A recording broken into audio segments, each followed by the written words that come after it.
Welcome back, my friends. Yes, it is time for the Dynasty Nerds Roster Rescue Show, the best show.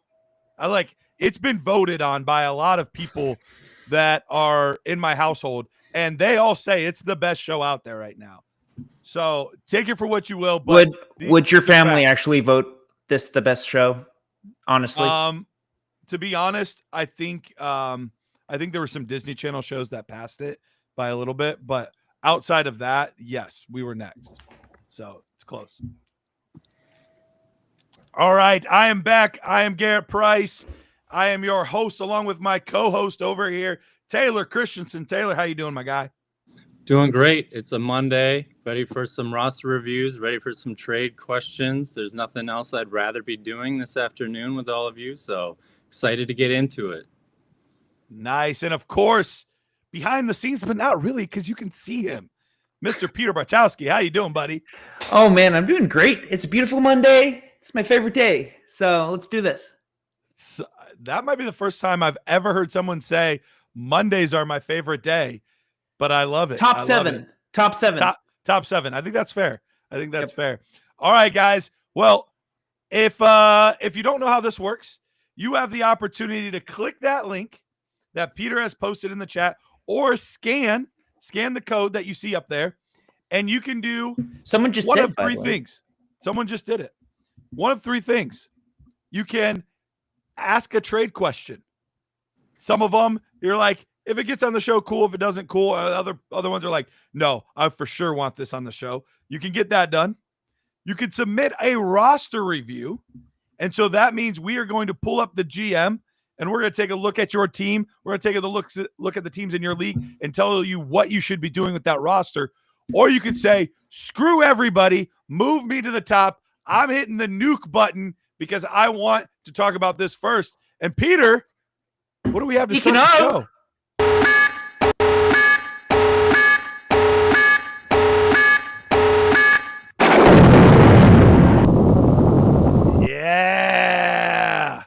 Yeah, that's right. We got a nuke right off the rip. Somebody said, I want my question as the first one asked. And we are going to get to our guy, Alan, right now. Alan says, no required tight end. They do not require a tight end. Just need to know my long-term options for this rebuilding team. So let's take a look at this squad. This is a 12-team super flex league. 12-team super flex. Right now in Dynasty mode, this team is ranked 7th. Pete, where are they at in contender mode? They are. That was a pretty good sound effect. I'm not going to lie. I was really impressed just there.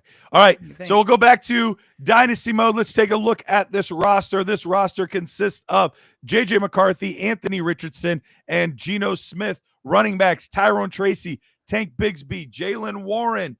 At wide receiver, Marvin Harrison, Jackson Smith and Jigba, Jerry Jeudy, Cedric Tillman, Jermaine Burton, and some other guys. Tight ends, there is no tight end on the roster, but it's not required. Remember, it is not a required starting position, so I cannot blame them for not having one. Picks are 102, 202, 203, 208, and then we have some thirds as well. So I've been talking a lot. I'm going to hand it over to my man Taylor to start us off with the first one of the show. What are you doing with this team, Mr. Taylor Christensen?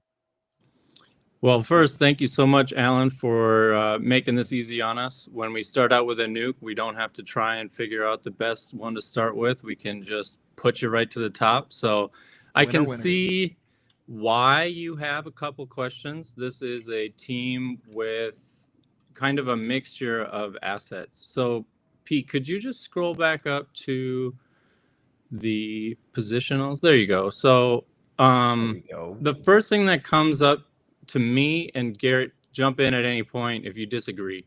Okay. The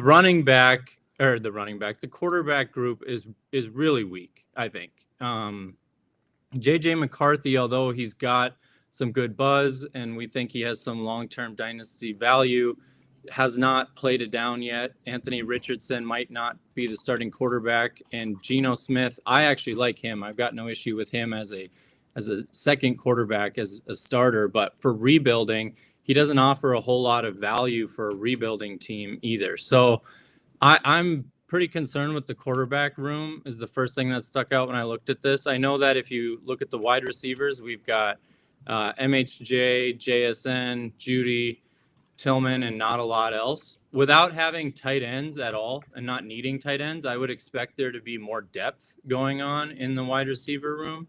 So to me, this is the other area where I'm a little concerned. The quarterback and the wide receiver are the sections where I like to bank a lot of my dynasty value. And right now, I don't see a lot of value outside of just Marvin Harrison and JSN. So the first thing I would be looking to do is shed all of these mid-tier players and see if I can consolidate into one really solid asset to build around in the future. Can I put Jerry Jeudy together with Cedric Tillman and the 203 and get myself? Let me, while you're thinking about that, let me hop in here real quick. Do you think this is a scenario? Because sometimes there are teams that just need to maybe retool a little bit.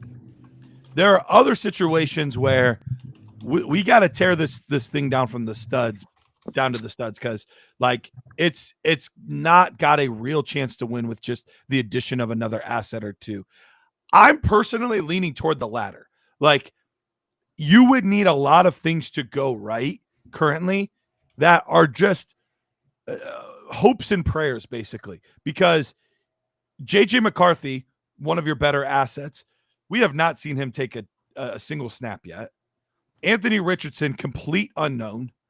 Geno Smith, new team. Yes, it's a coach he's familiar with, but he's also an older, fading asset. Tyrone Tracy might not be the lead back after the draft.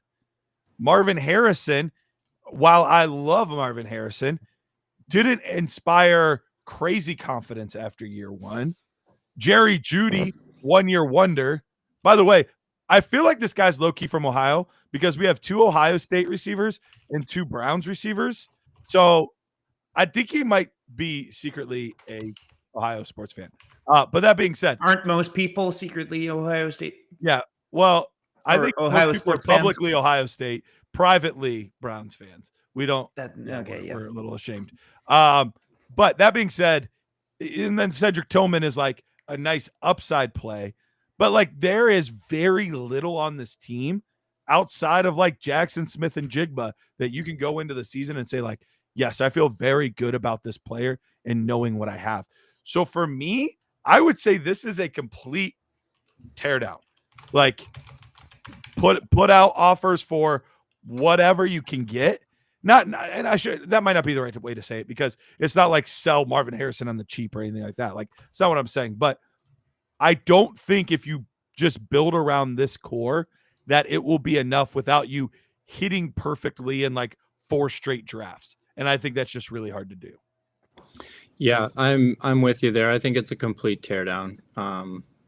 Can you pull up Captain Kamara's team, Peter? Bugs me that captain is misspelled, but that's just the editor in me. Is it misspelled? It is. So look at the wide receivers on this team. This guy has got plenty of depth to move a few receivers. So if I've got the team for the X-Men with Allen's team, I would look to get maybe one of these guys. Can I get Michael Pittman, DJ Moore? Maybe you want to just try and take a swing on Jalen Coker or something. Can I get a player off of this guy's roster with all the depth that he has at wide receiver onto my team for cheaper? Because maybe they'll discount 1 or 2 of these guys because they feel like they've got some solid starting options.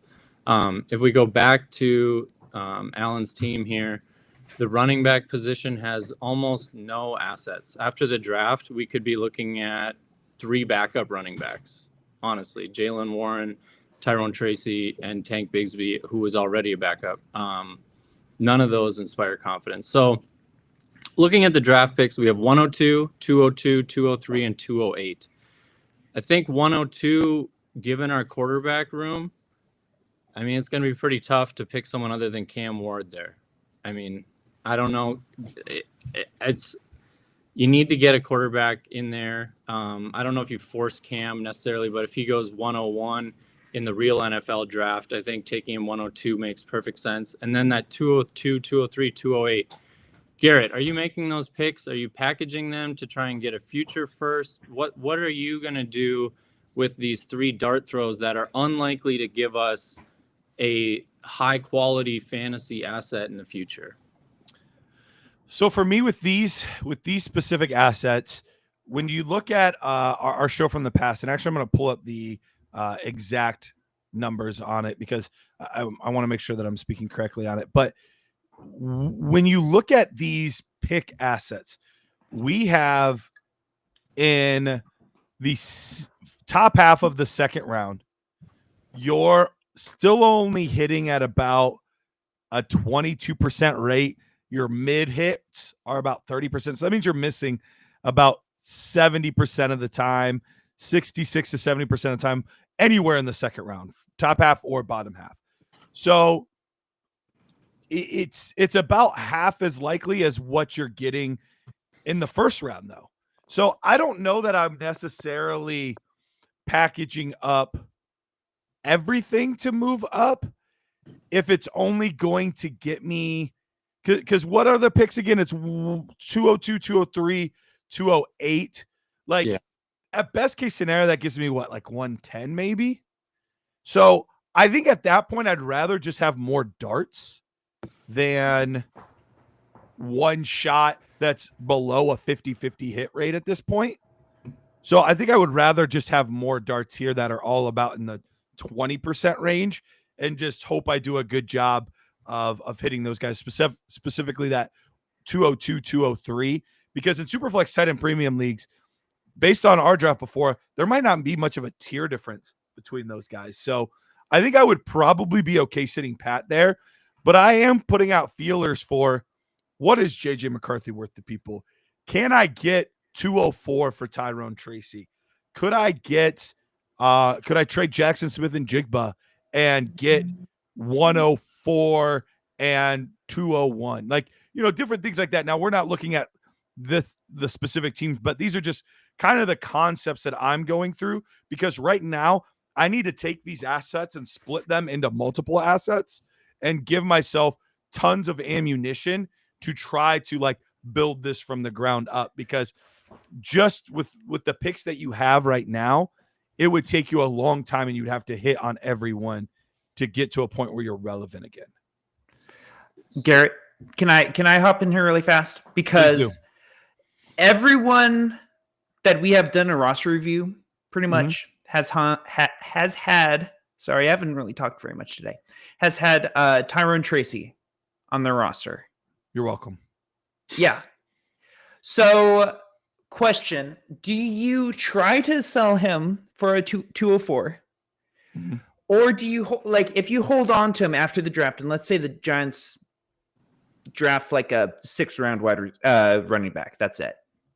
How much of a value jump do you see Tyrone Tracy having to make it? Is it worthwhile to hold on to him post-draft? I mean, in that scenario, yes, you're thrilled. I mean, you're thrilled that they only took a 6th round running back.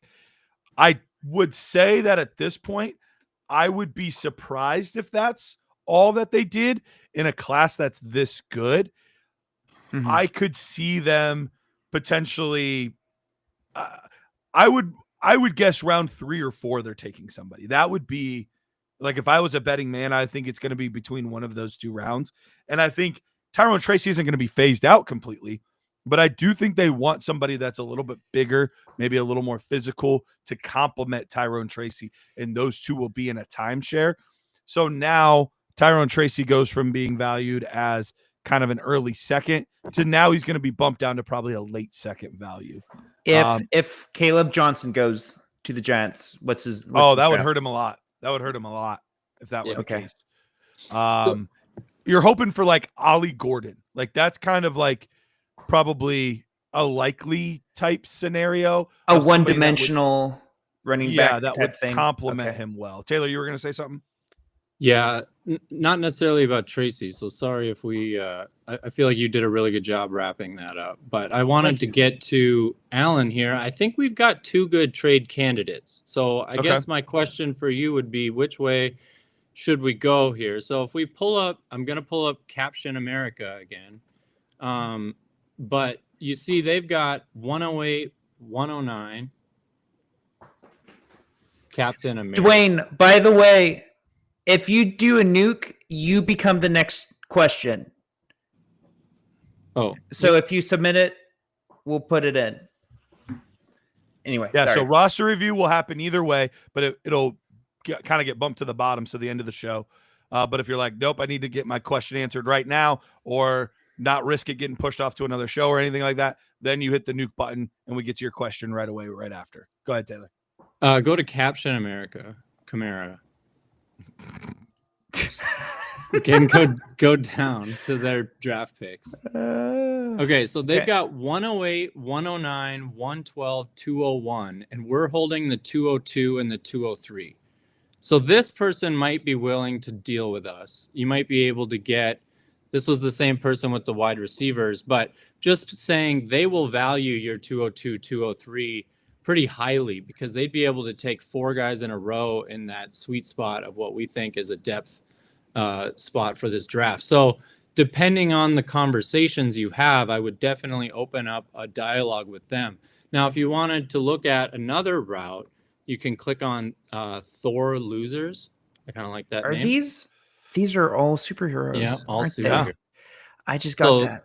Thor Losers has, go ahead down to their draft picks, 105, 106, 107, and 110. So what do you think, Garrett, about taking that 102 and trying to turn it into some version of this 105 through 110?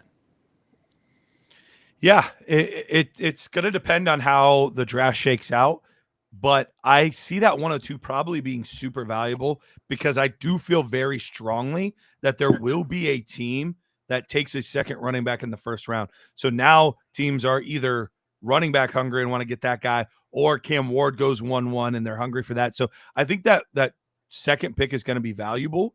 So if I can turn 102 into 106 and 107, like, I feel pretty good about that possibility.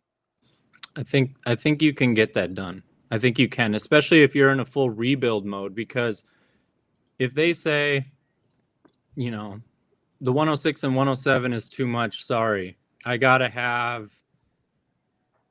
Jaylen Warren, are you going to say no to that? Or are you just going to say, okay, fine, I don't want his points anyway, you can have them, I'll take the deal? So it's like you've got all these pieces that you can kind of throw into these deals to get what you really need, because you're looking to shed these points. You don't really want guys clogging up your roster for the next year, scoring you 12 points a week and kind of throwing off your 1 overall pick. So absolutely. All right, Alan, good, best of luck to you, my friend. Good luck. Thank you for the nuke, sir. Absolutely. What a stud. Okay, we got a question coming up. Know Your Guides. That's the name of this segment. Okay. And it's what was your guys' job before these? What was Andrew Sands from Twitter asked, what was your guys' last job before these? Go ahead, Taylor. I've had a ton of jobs. The most recent job I had before this was a stay-at-home parent, thanks to COVID. So that's been great. Still actually employed there, doing well, strong. Before that, I sold a lot of shoes. I dealt blackjack. I worked road construction. Literally, if they would pay me, I would do it, because I was a hungry college student. So there you go. For me,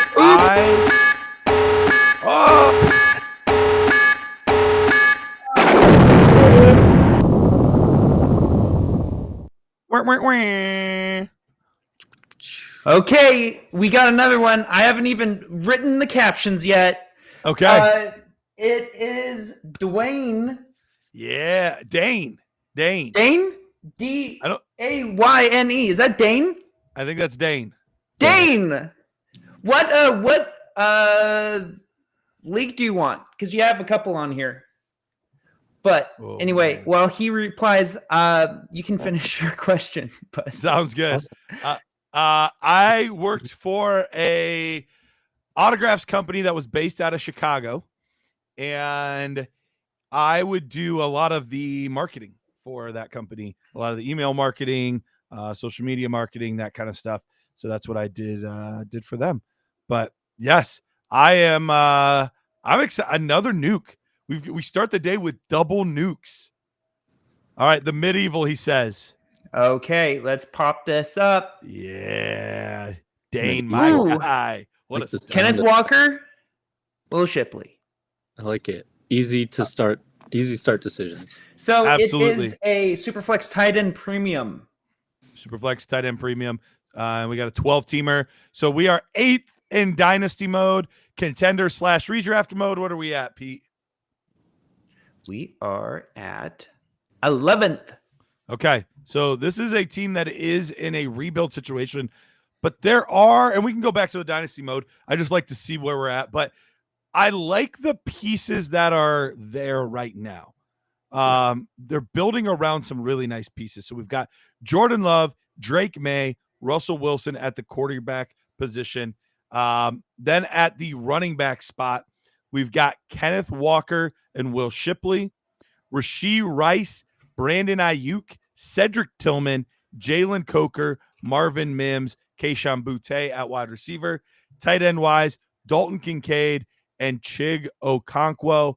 Picks wise, 106, 107, 108. And then we've also got 201 and then 2 picks in the 3rd round. So right off the rip, we know that this team, dynasty-wise, is ranked fairly low. Now, I'm going to venture to say that part of that is because of just the lack of players in general on this roster. Like, you only have 2 running backs. It's not a surprise that you are, oh, look at that. Already getting the, oh, yes, you're getting a jump start. Getting a jump start, Dayne. I love it. This will look even better by the time that I go do your entire leagues show. But that being said, one of the things that I'm looking at specifically is how far away I really think I am. Because realistically, there are a lot of assets that I think are going to help your team in the long run. Jordan Love, Drake May. Those are assets that are going to help your team in the long run.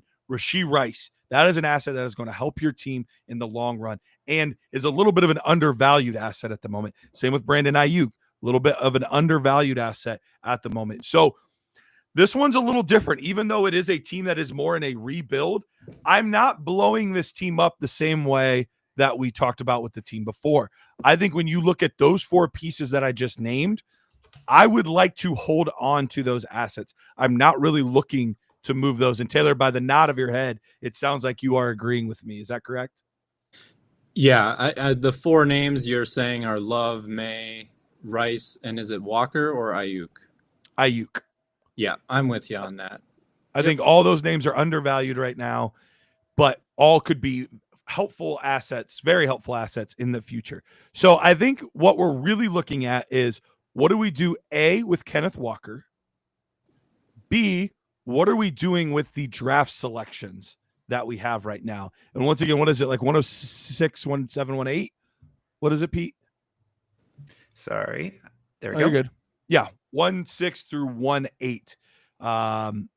So And 201. And 201, which is also a very valuable asset in this. So I think really what it comes down to is those 2 things. What are we doing with Kenneth Walker? And then what are we doing with those 4 selections?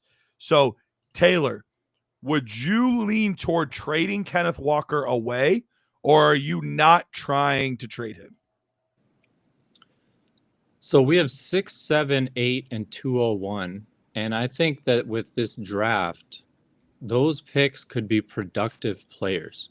So, like, we're talking about this team as a rebuild, but really, if you hit on the right players, you could find yourself contending. You could find yourself flirting with the playoffs by just starting the right guys and having some good production early on. So I'm not trying to trade Kenneth Walker unless I'm getting a deal that is going to improve me.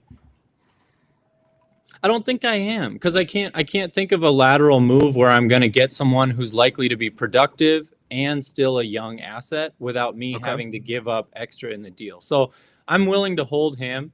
I think I'm going to make those picks, and I think I'm going to just see if I can shed a little bit of the excess. Can I get rid of can you just scroll up a little bit there, Pete? Like, can I get rid of Wilson and Tillman at some point? Not for a lot, but can I get rid of them? Because I don't need them on my team in my mind. If I have a guy in my league who likes Tillman, or if Russ signs somewhere, can I get something for them quick? Because then in season, maybe if I can get a second for one of those guys, and I find myself actually performing well, and maybe I have an injury, or maybe I'm doing okay, but I need another running back or a wide receiver, then I can use that second that I banked to get someone I need. So I would prefer to liquidate a little bit, but as you said, don't get rid of your pillars. And I like the picks you've got. I'm sure Pete's already on it, but I think a mock draft with these picks, you're going to come out of there feeling pretty okay. Are we doing a mock right now? I think we should. Bust out the mock draft tool. Bust it. All right. So with these picks, let's say hypothetically, no trades are made. He already told us he wants pick 6 to be Tyler Warren, which I think is a totally good pick. So I have no issue with that. So pick 6, Tyler Warren, assuming he's still there. So let's go ahead and hit the start here, Pete. So we got Ashton Genty, Tet McMillan. Okay, this feels like a pretty typical start. So here's the guys off the board. We got Ashton Genty, Tet McMillan, Travion Henderson, Omarion Hampton, and then Cam Ward. So now we are at pick 6. For me, the two easy ones are Tyler Warren and Quinshon Judkins. Yeah. For me, that's like slam dunk, done and done. You've now added a legitimate running back that we think is going to get second-round draft capital and be a very good number 2 to Kenneth Walker. Then we add in Tyler Warren, who now you have a good shot at hitting at the tight end position. Yes, Tyler Warren is a rookie. We'll see what happens, but he looks really good. All signs point to him being a top 20 pick in the NFL draft. But you also have Dalton Kincaid, who, yes, I know last year was a grave disappointment, but it was reported that he was actually playing through injury almost the entirety of the season. So while I'm not putting all my eggs in that basket necessarily, I am still intrigued with his upside as a possibility. So putting those two guys together now gives me a very good shot at least one of those guys becoming a legitimate fantasy asset. So I think, Taylor, tell me if you're okay with this, but I think we lock in Tyler Warren and Quinshon Judkins with those first 2 picks. Yep, absolutely. Okay. Yep. So Pete, put them in. Sorry, I was just inputting a whole bunch of roster reviews. We're up to 9. Oh right my now. goodness. So y'all are crazy. I love it. We have one more roster review, and then anything after that, it'll get pushed to next show, or a nuke will always be covered. Yeah, I think that's what we'll have to do. So once we get to 10 roster reviews in a show, realistically, we just can't feasibly do anymore. But there will always be the nuke button that will trump that. So we will allow up to 10 roster reviews in the show. And after that point, then the only way to get your roster reviewed on this show is to hit the nuke button. Any others will be pushed to Wednesday's show. So we have another show on Wednesday. It'll get pushed to that show. So that being said, Pete, can you put in Tyler Warren and Quinshon Judkins at pick 1, 6, and 1, 7? Easy. All right. So then 1, 8 is where it gets a little bit interesting, a little bit dicey. Taylor, if this was your team, who would you be taking in that spot? Well, I have to assume draft capital. And I think with Mhm. these players here, that's going to be very important. Ibuka, Burden, Loveland, all of them could go in the first round. I think Loveland is expected to stay in the first round, but Mhm. both the other receivers have even been talked about as slipping out of the first round. So It's true. Shedeur Sanders, to me, is the one where if he gets taken in the top 5-6 picks of this draft, I have a hard time passing on that value. Now, we have Jordan Love and Drake May. So if we're drafting best player available, Shadeur's the one that looks like the best dynasty value. But if we're drafting for our roster, if we're drafting for the long term of the build that we have in our mind, I can see going with best player production wise that's available. And for me, that here's an interesting note that Dayne just put in there. Ibuka will be off the board at 102. The guy is in love with him no matter what. Well, then I think we're taking whichever player is not It falls. If that's the case, absolutely. You get Henderson Ward, or Hampton or Ward. Well, so book it. So, so that you're talking about 103, right? He said. Well, we're saying if 102 is Ibuka, that pushes somebody down. So that either pushes Henderson, Hampton, McMillan, or Ward down. I have no idea which one it would be. I've got goosebumps thinking about the this only guy's draft. thing that, like 105, that's not going to be Cam Ward though, right? In a one quarterback. This is one QB. Isn't this one quarterback or is it super flex? I'm pretty sure this is super no, flex. super flex. Yeah, this is a super flex league. Okay. Someone in the chat was saying, okay, yeah, it is. Someone. He must have just been confused. Yes, Cooper. Okay. You're right. Ward would not go 105 in a 1 QB, but in super flex, he's going to go top 5 in if you know your league and someone like 100% is going to go that early, you're not trading these picks for the world. I think the tier break is right after the 5 guys or the 7 guys because we're getting Warren and Quinshon. I think those 7 is your tier, and then after that, it is question mark. So if you're going to have someone else go early, scoop up all 3 of those guys, plug them into your roster, see how the first few weeks go. And if you're competing, you can move some of those other assets for veterans. And if you're not competing, you've got a really strong core to keep building for next. If that's the case, from what he's saying, 1 is going to be Genty, 2 is Ibuka, 3 is Ward, 4 is 5 is Hampton. So that means you're getting Travion Henderson.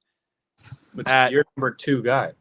Pick 6 or 7 or 8. Yeah, that's my number 2 guy in the class right now. So that would be the dream scenario. So we will put that as like the dream. Now, what can always happen? I've heard this happen in leagues where guys pre-draft are like, I'm 100% in on this guy.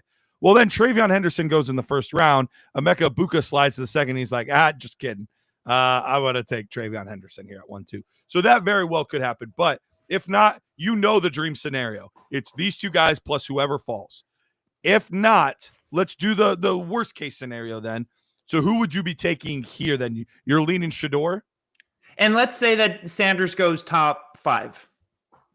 Okay. Yeah, if Sanders goes top 5, I would probably have to go with the dynasty value of Shedeur. But if honestly, even if he goes first round, I'm probably taking him here. As long as he's in the first round, I'm probably taking him at 108.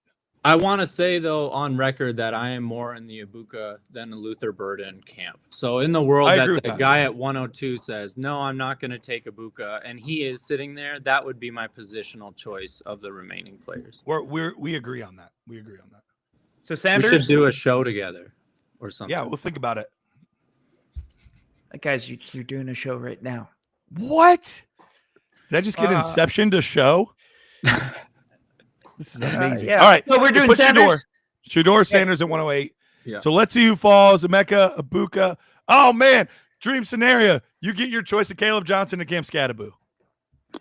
Yeah. Like this is a good draft for you. Yeah. This worked out beautifully. Dayne said it's a struggle because he very much dislikes Sanders. I get that. But in Superflex, even if you don't like Sanders, what you do then is you say, I am drafting Sanders here at pick 8. And if somebody wants him, come get him.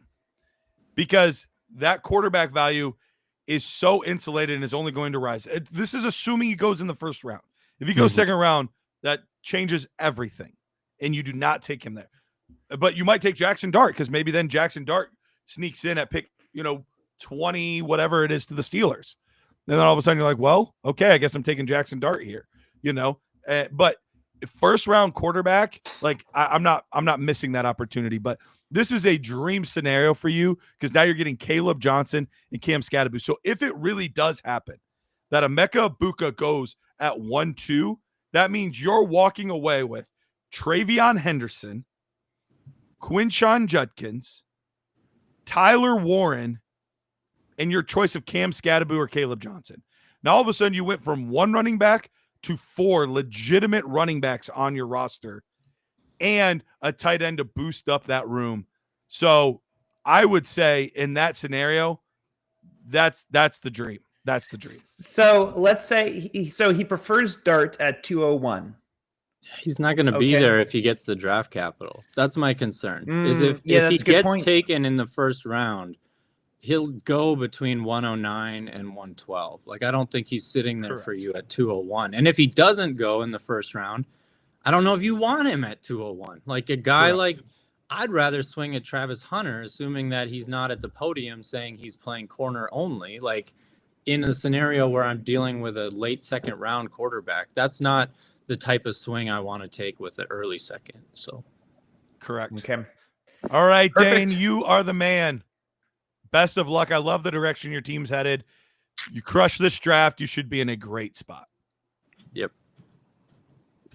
Hey, why don't we talk about we have a code or something? What if someone wants to use these tools? Yeah, so if you're watching the show right now and you're like, what is this magic? What is this mock draft and it's evaluating people's rosters and ranking them and all that stuff? This is the Dynasty Nerds GM. This is the GM tool. It is an app for your phone.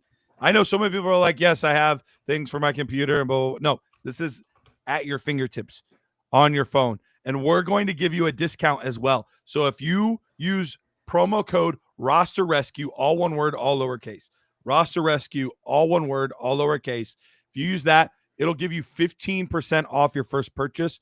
Now, you can use that for monthly, and it will take a little bit off. What I would recommend, though, if you want that 15% to be valuable, you use the year. You take the year and get that because basically you're taking something that's a $70 value, and now it's under $60. So that's where the value is for me. So Roster Rescue, all lower case, no spaces for the GM tool. Okay, so I have one question from the chat that I would like to ask you guys. Okay. So this is from Cowboy Bob. And do you think that JSN right now is a buy or a sell? Do I have to pick one of those two? Oh, well, because I think he's a third hold option here, Garrett. Yeah, hold. I think he's a hold. Like right now, you are paying likely, I would say likely top 12 wide receiver prices for JSN, because if his value is probably right around wide receiver like 15, 16, but if somebody's selling him, they're wanting to capitalize on that value. So they're going to be selling him right around top 12 type of value, which is really expensive for somebody that we don't know how it's going to work out with a new quarterback. And now we've got Cooper Kupp there. Yes, only short term, but now is JSN not playing in the slot as much anymore? And so there's enough like question marks. Well, I think he's still going to be a wide receiver 2 no matter what. Is he going to be a wide receiver 1? That's what I don't know.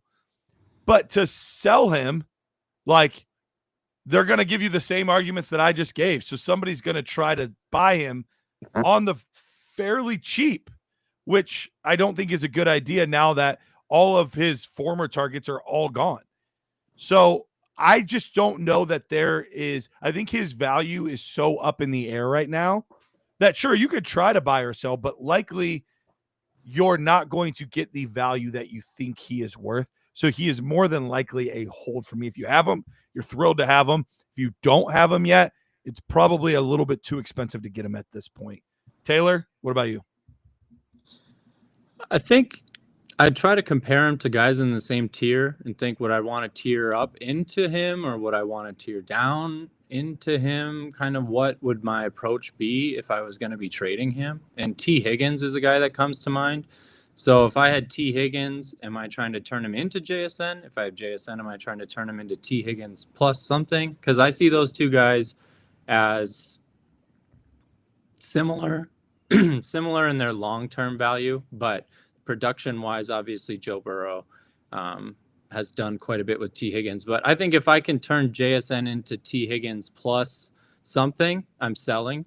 I think if I have T. Higgins and I can swap him with JSN in a deal where I'm hiding some value, maybe where I'm giving a running back and getting a draft pick that I think is actually a higher value than the running back. So I'm looking like I'm doing a 2-for-1 or 2-for-2, but it's really more of a swap into value at the wide receiver position. That's where I lean, is what can I do with JSN? I'm not going to purposely go out and buy and sell him, but can I think of a target that I like evenly or in the same range that I can do something with? Because without absolutes or actualities, I can't really just say, get rid of JSN, because if he's your number one wide receiver, then you got to build around JSN. You can't be selling him.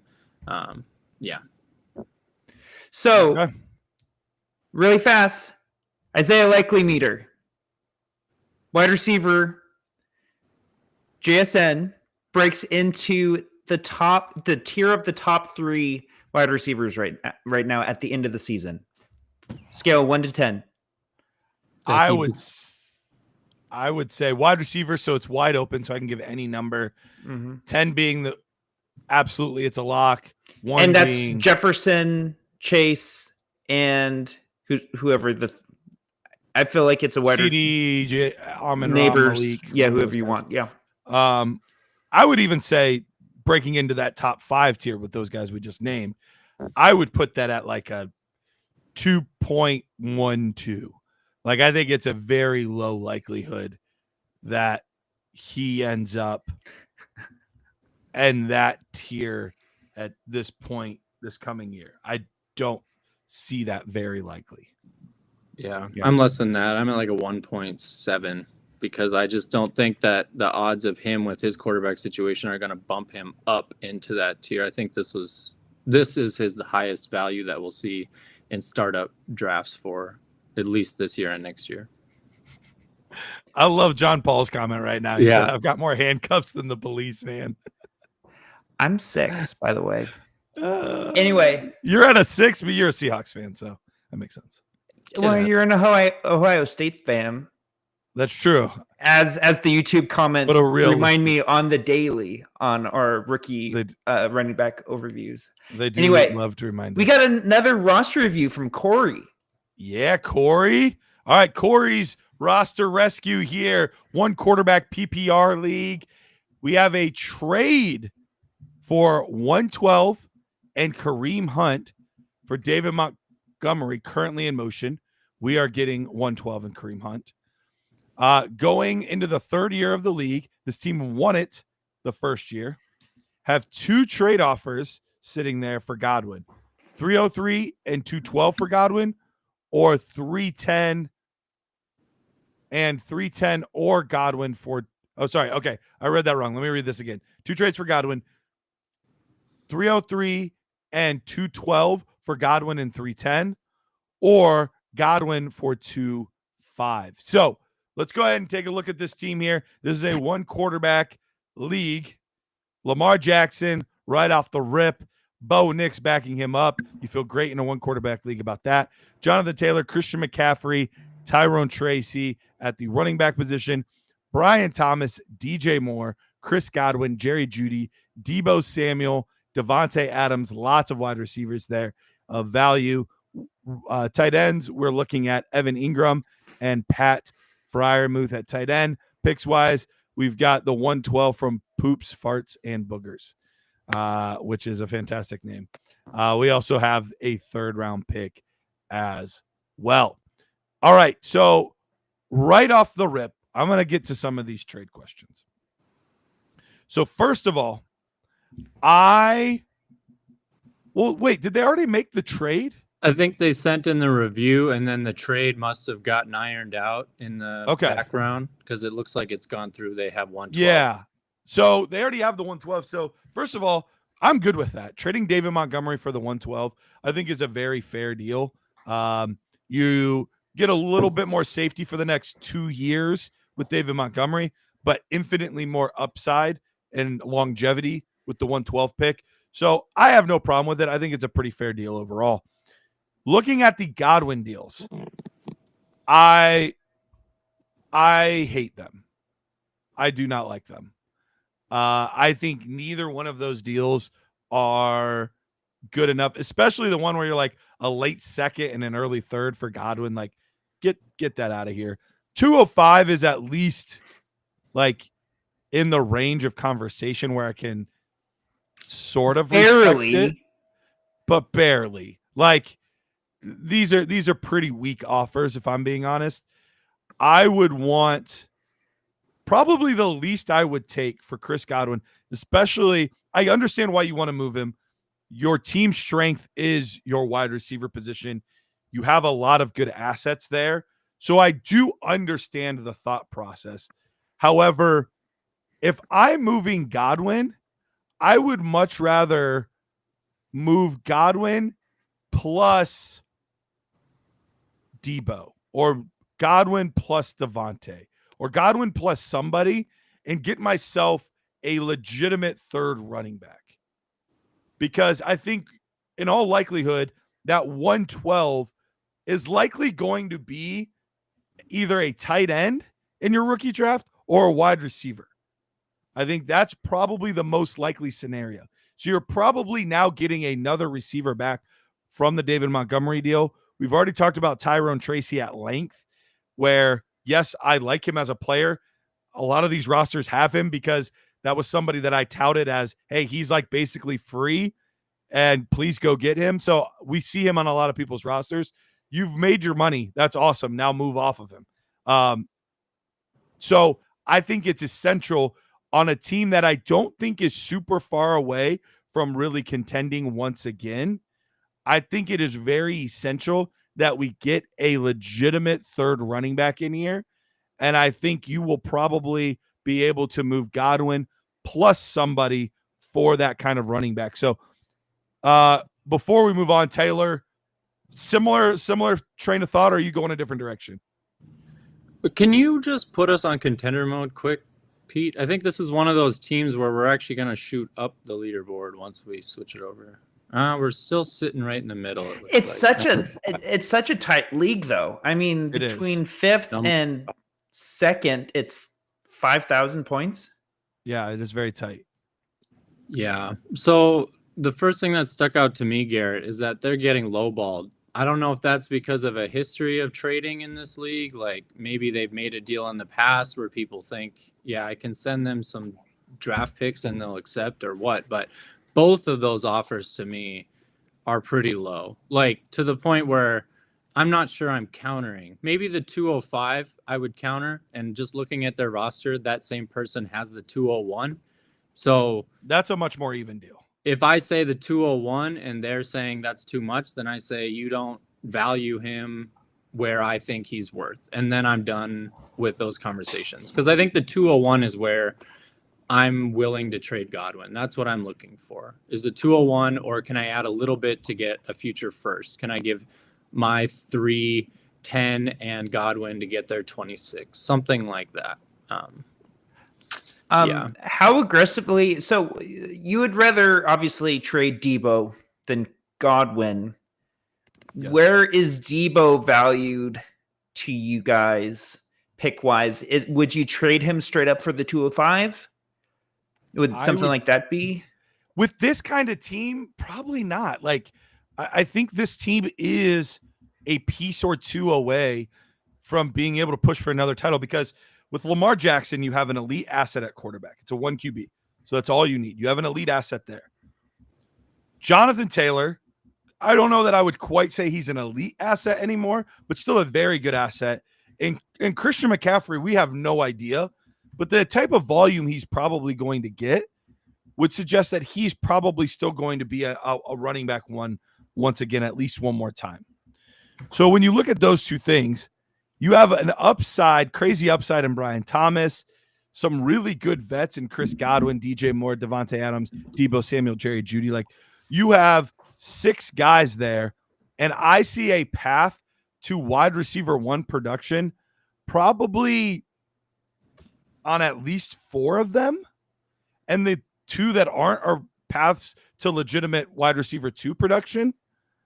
So, like, you have a lot of good assets. And honestly, even the Evan Ingram, like Evan Ingram now with the Denver Broncos, that could end up being a really valuable asset. So I don't think this team in a 12-team league is crazy far.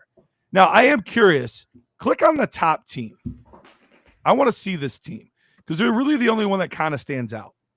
So in contender mode, their quarterback is very meh. They've got some good running backs, Saquon, Breece Hall, and then Najee's a nice third running back. They've got Jamar Taylor. Sorry. Patrick Taylor. Jamar Chase, Nico Collins, Rashee Rice, George Pickens. So they've really, the big difference from your team to their team is like they have one more big name than you have. That's really the only difference. So I think this team and your team are not that far apart. Like, I think as great as our app is, I think the gap is bigger than what, or at least it looks bigger than what it should be from your team to this team.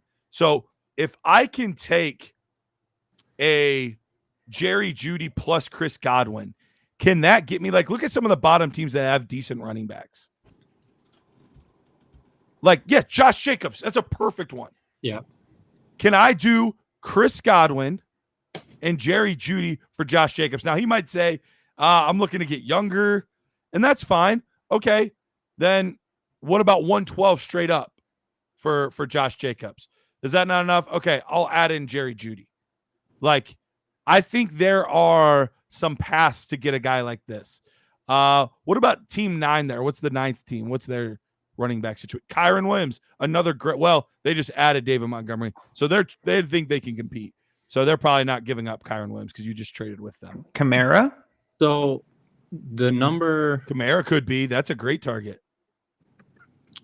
Neighbors in Paris is one of the current trade partners that they have. So we know that Neighbors in Paris is at least looking for a wide receiver because they made an offer on Godwin.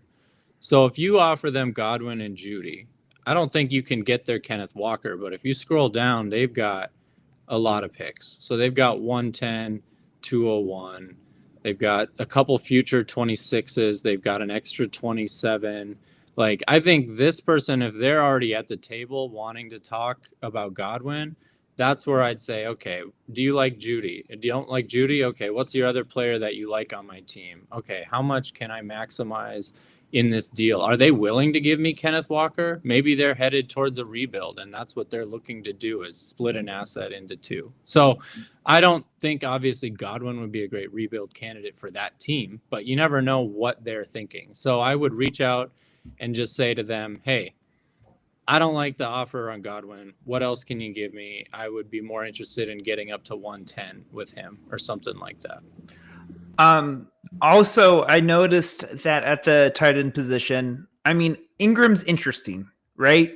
Mm-hmm. But would you be interested in getting a little bit of a safety net, like a Jonnu Smith, even? I love Jonnu. I have so many Jonnu shares on my teams. So yeah, because I think most people value him lower than they should. So I would be fine if that works out. But I think the other thing that maybe we haven't been super clear on for our guy here is you've got to decide exactly what direction you're going. I think you're headed toward trying to push for another year or two in that contention window. And I think that's what you should be doing.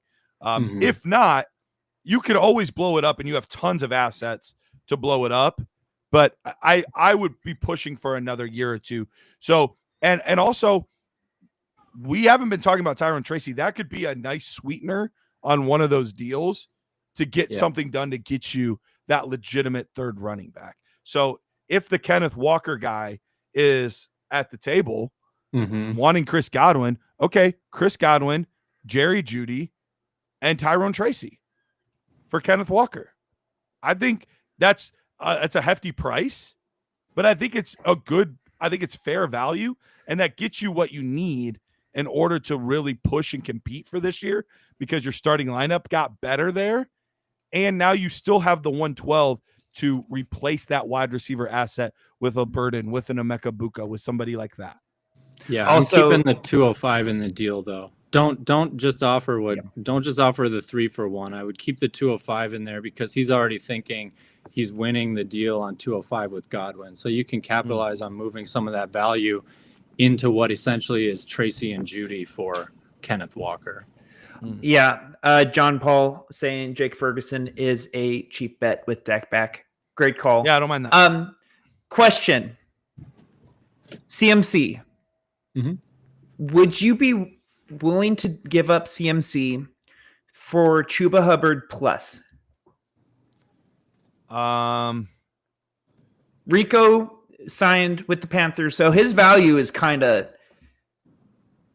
it's a little bit of a dip, but I would say that the production of Chuba is more predictable because CMC could just be.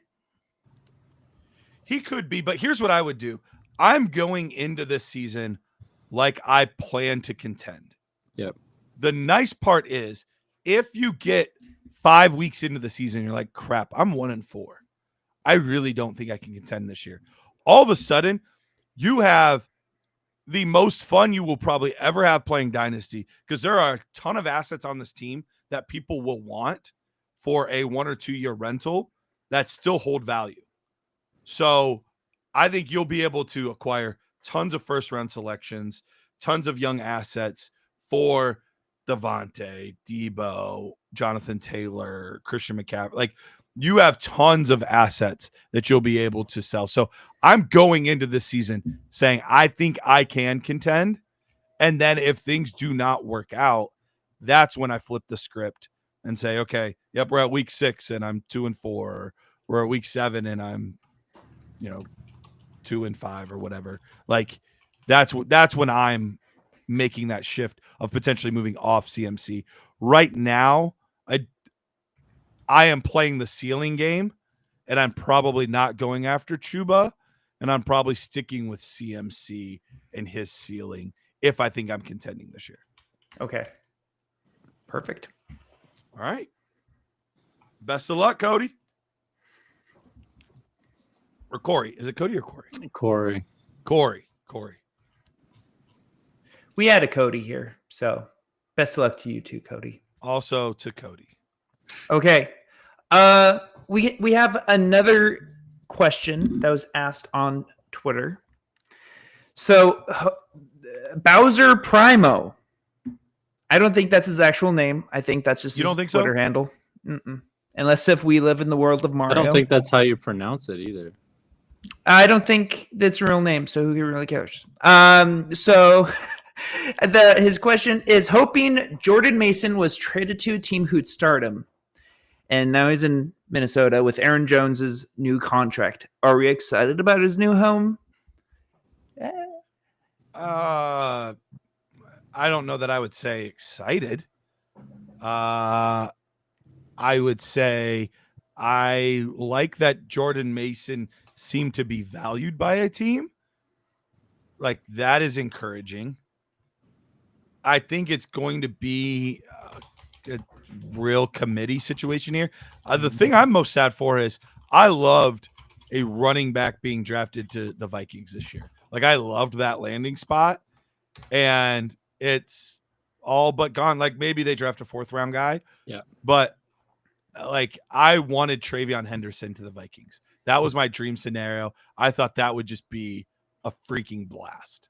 So that's more what I'm sad about, is that situation. But yeah, Jordan Mason, I honestly think overall this is a slight value bump, but it's not getting me that excited.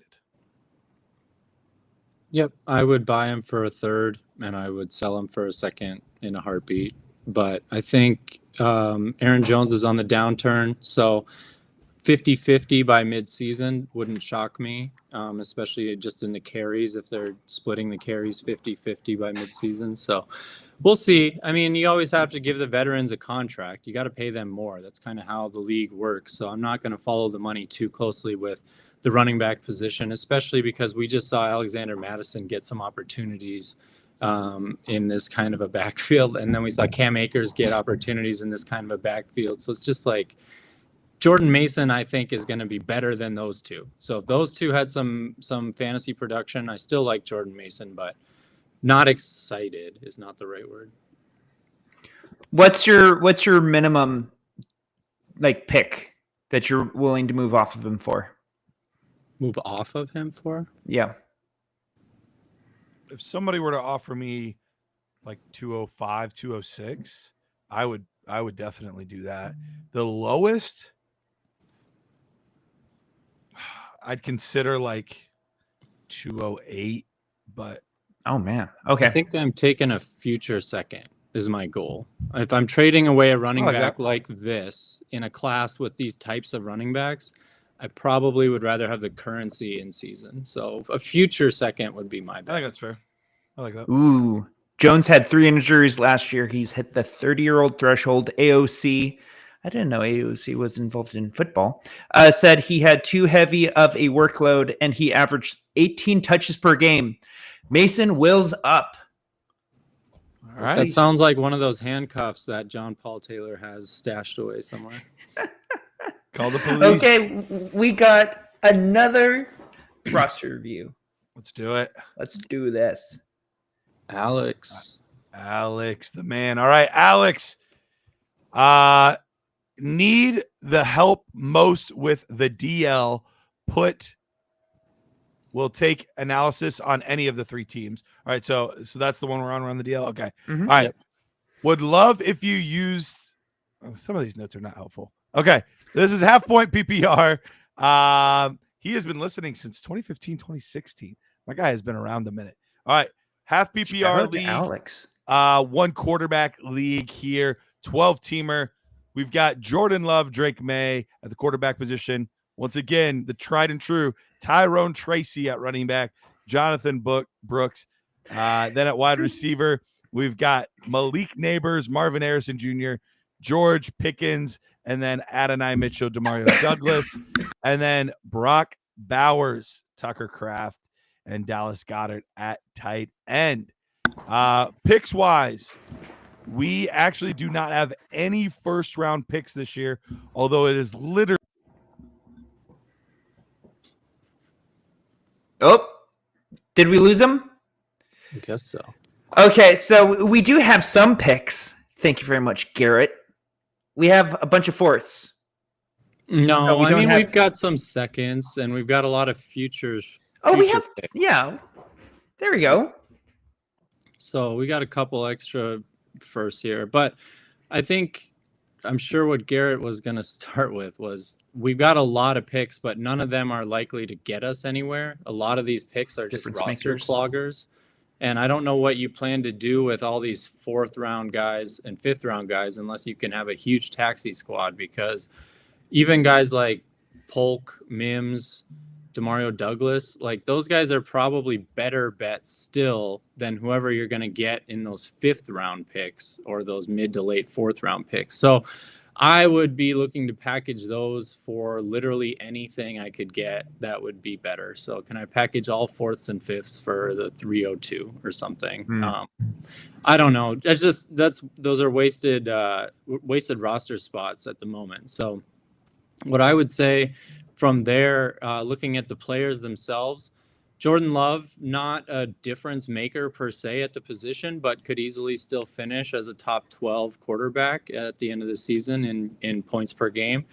Running back, we possibly have no starters, and we don't have any top 15, 16, 20 draft picks to take more running backs with. So we got to get running backs on this team, or we got to build for next season. Those are the 2 things I'm at. We either got to find real running backs that we can trot out there and expect to get 30 points between the 2 of them in a half PPR, or we've got to get rid of some of these extra ones and tear it down to the studs, because this running back room is not going to cut it. So can I shed George Pickens into a lower tier wide receiver and a running back that I trust? Can I go out and get guys like James Conner? I know that you mentioned Josh Jacobs, Garrett, for our last review. I'm looking to see where he's at on here. I think that's a good name to go out and target. People might be willing to sell him thinking that that was a big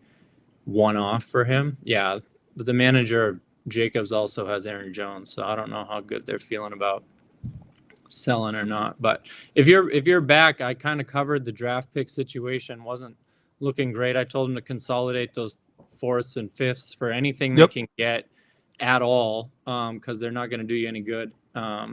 But I like Neighbors, I like Marv, I like Bowers, but I'm personally willing to move everybody else and build for next year. Yeah, and I honestly might even be willing to move one of those guys if somebody's willing to give you a king's ransom, because right now you can ask for a king's ransom for Malik Neighbors and for Brock Bowers. You can ask for that. Doesn't mean you'll get it, but nobody's going to bat an eye at you saying, yeah, you want Malik Neighbors? Okay, well, in this draft, I want you to give me, like, who has a ton of picks? Is there anybody that has a ton of picks? Looks like team 8 and 9 have a bunch of picks. Okay. So team has 108, 110, 111, 112. Like, you could honestly say, I want all of those picks for Malik Neighbors. I want all of them. I want all those first round picks. Will you get it? I don't know. But like, it would not be crazy to say, I want all of those. There has so many. And you would do it? You would do that? Look how many firsts that manager has for I know he's got a 1, 2, 3, 4, 5 extra firsts for 2020. The kind of person that I think is going to trade away 5 first round picks for one player.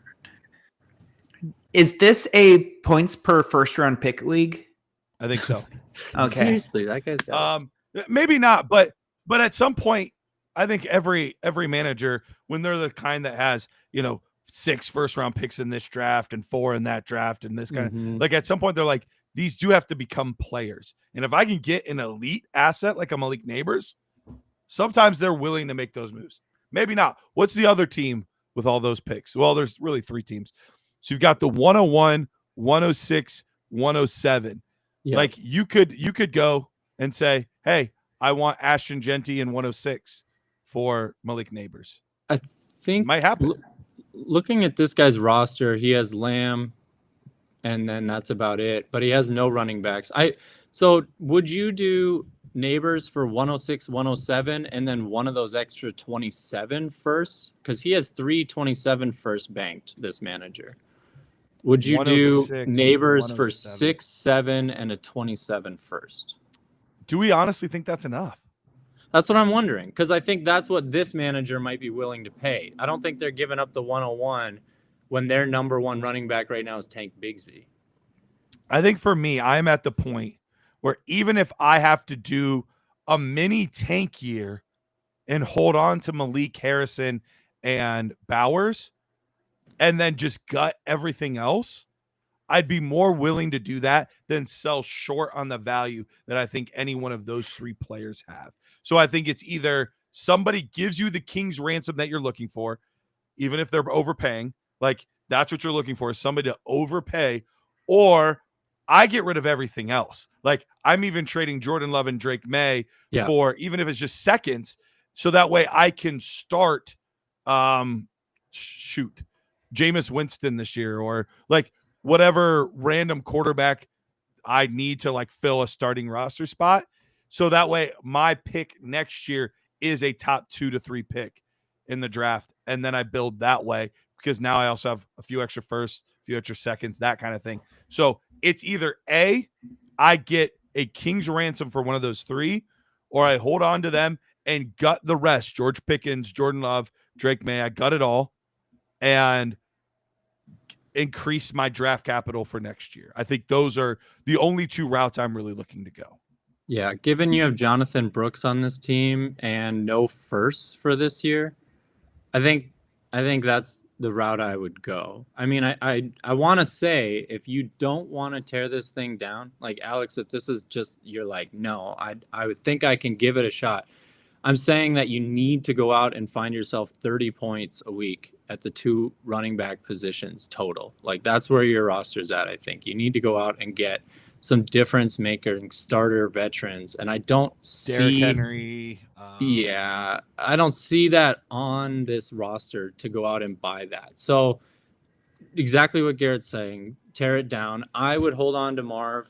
I would hold on to Bowers, but I'm selling Tucker Kraft as soon as I can. I think if Musgrave comes back and is at all involved, or if they draft a top guy for a receiver, if they get like a Matthew Golden or some sort of type receiver, I think we could see Tucker Kraft's dynasty value go down. And on this team, you don't want any assets that are likely to go down if you can help it. So Tracy, Kraft, and probably Jordan Love would be my 3. Can I package Love and Kraft together for someone and get a first?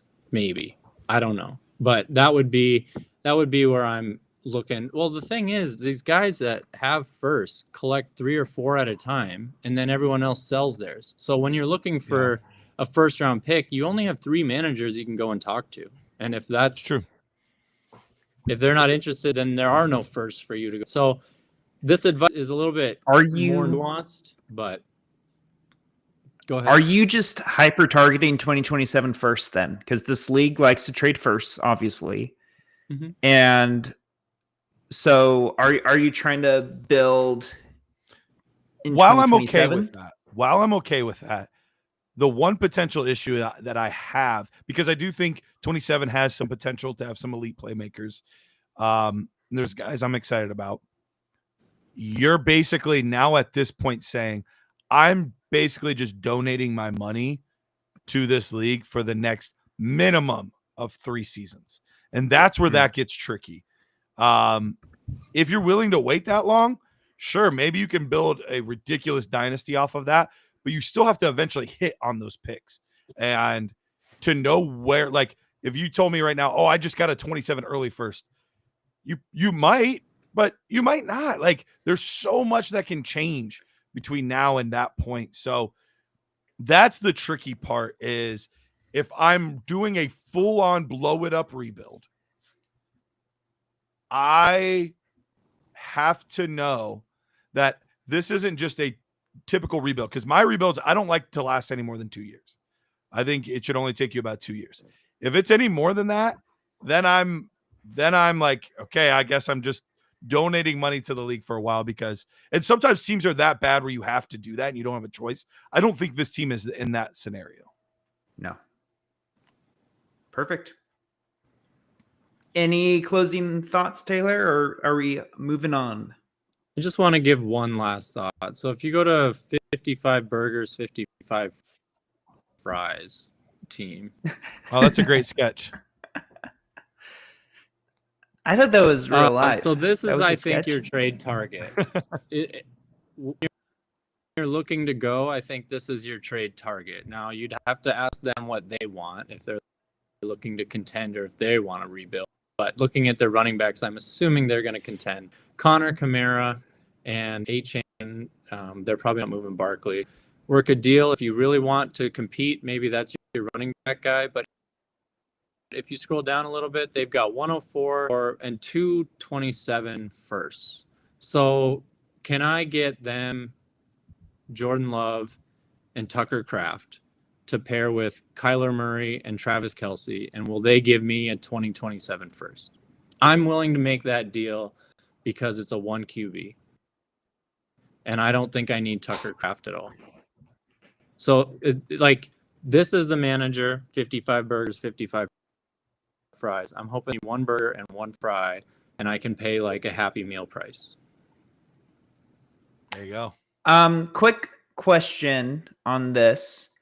So, don't freeze brain. Marshawn Lloyd, any hope for him? Yes or no? Some. Okay. Yes. Thanks, Garrett. And then Jonathan Brooks.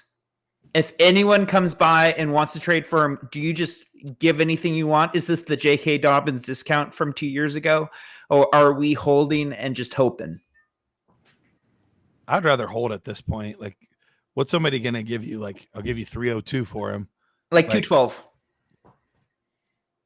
I'd rather just. And Devin Neal's on the board. On this team, I'm holding Jonathan Brooks. Brooks. Okay. On this team, I'm definitely holding Brooks. Awesome. Okay. Right. On to the next one. We got a trade question. Oh, never mind. Garrett's going to sing for us.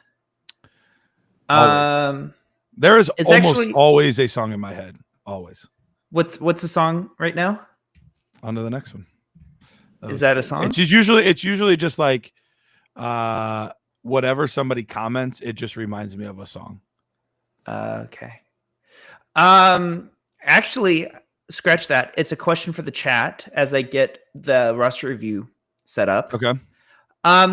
Chat, what was your worst trade you made last season? Let's commiserate together. Let's try to not have that happen again, but it will. Also, Taylor and I matching flannels.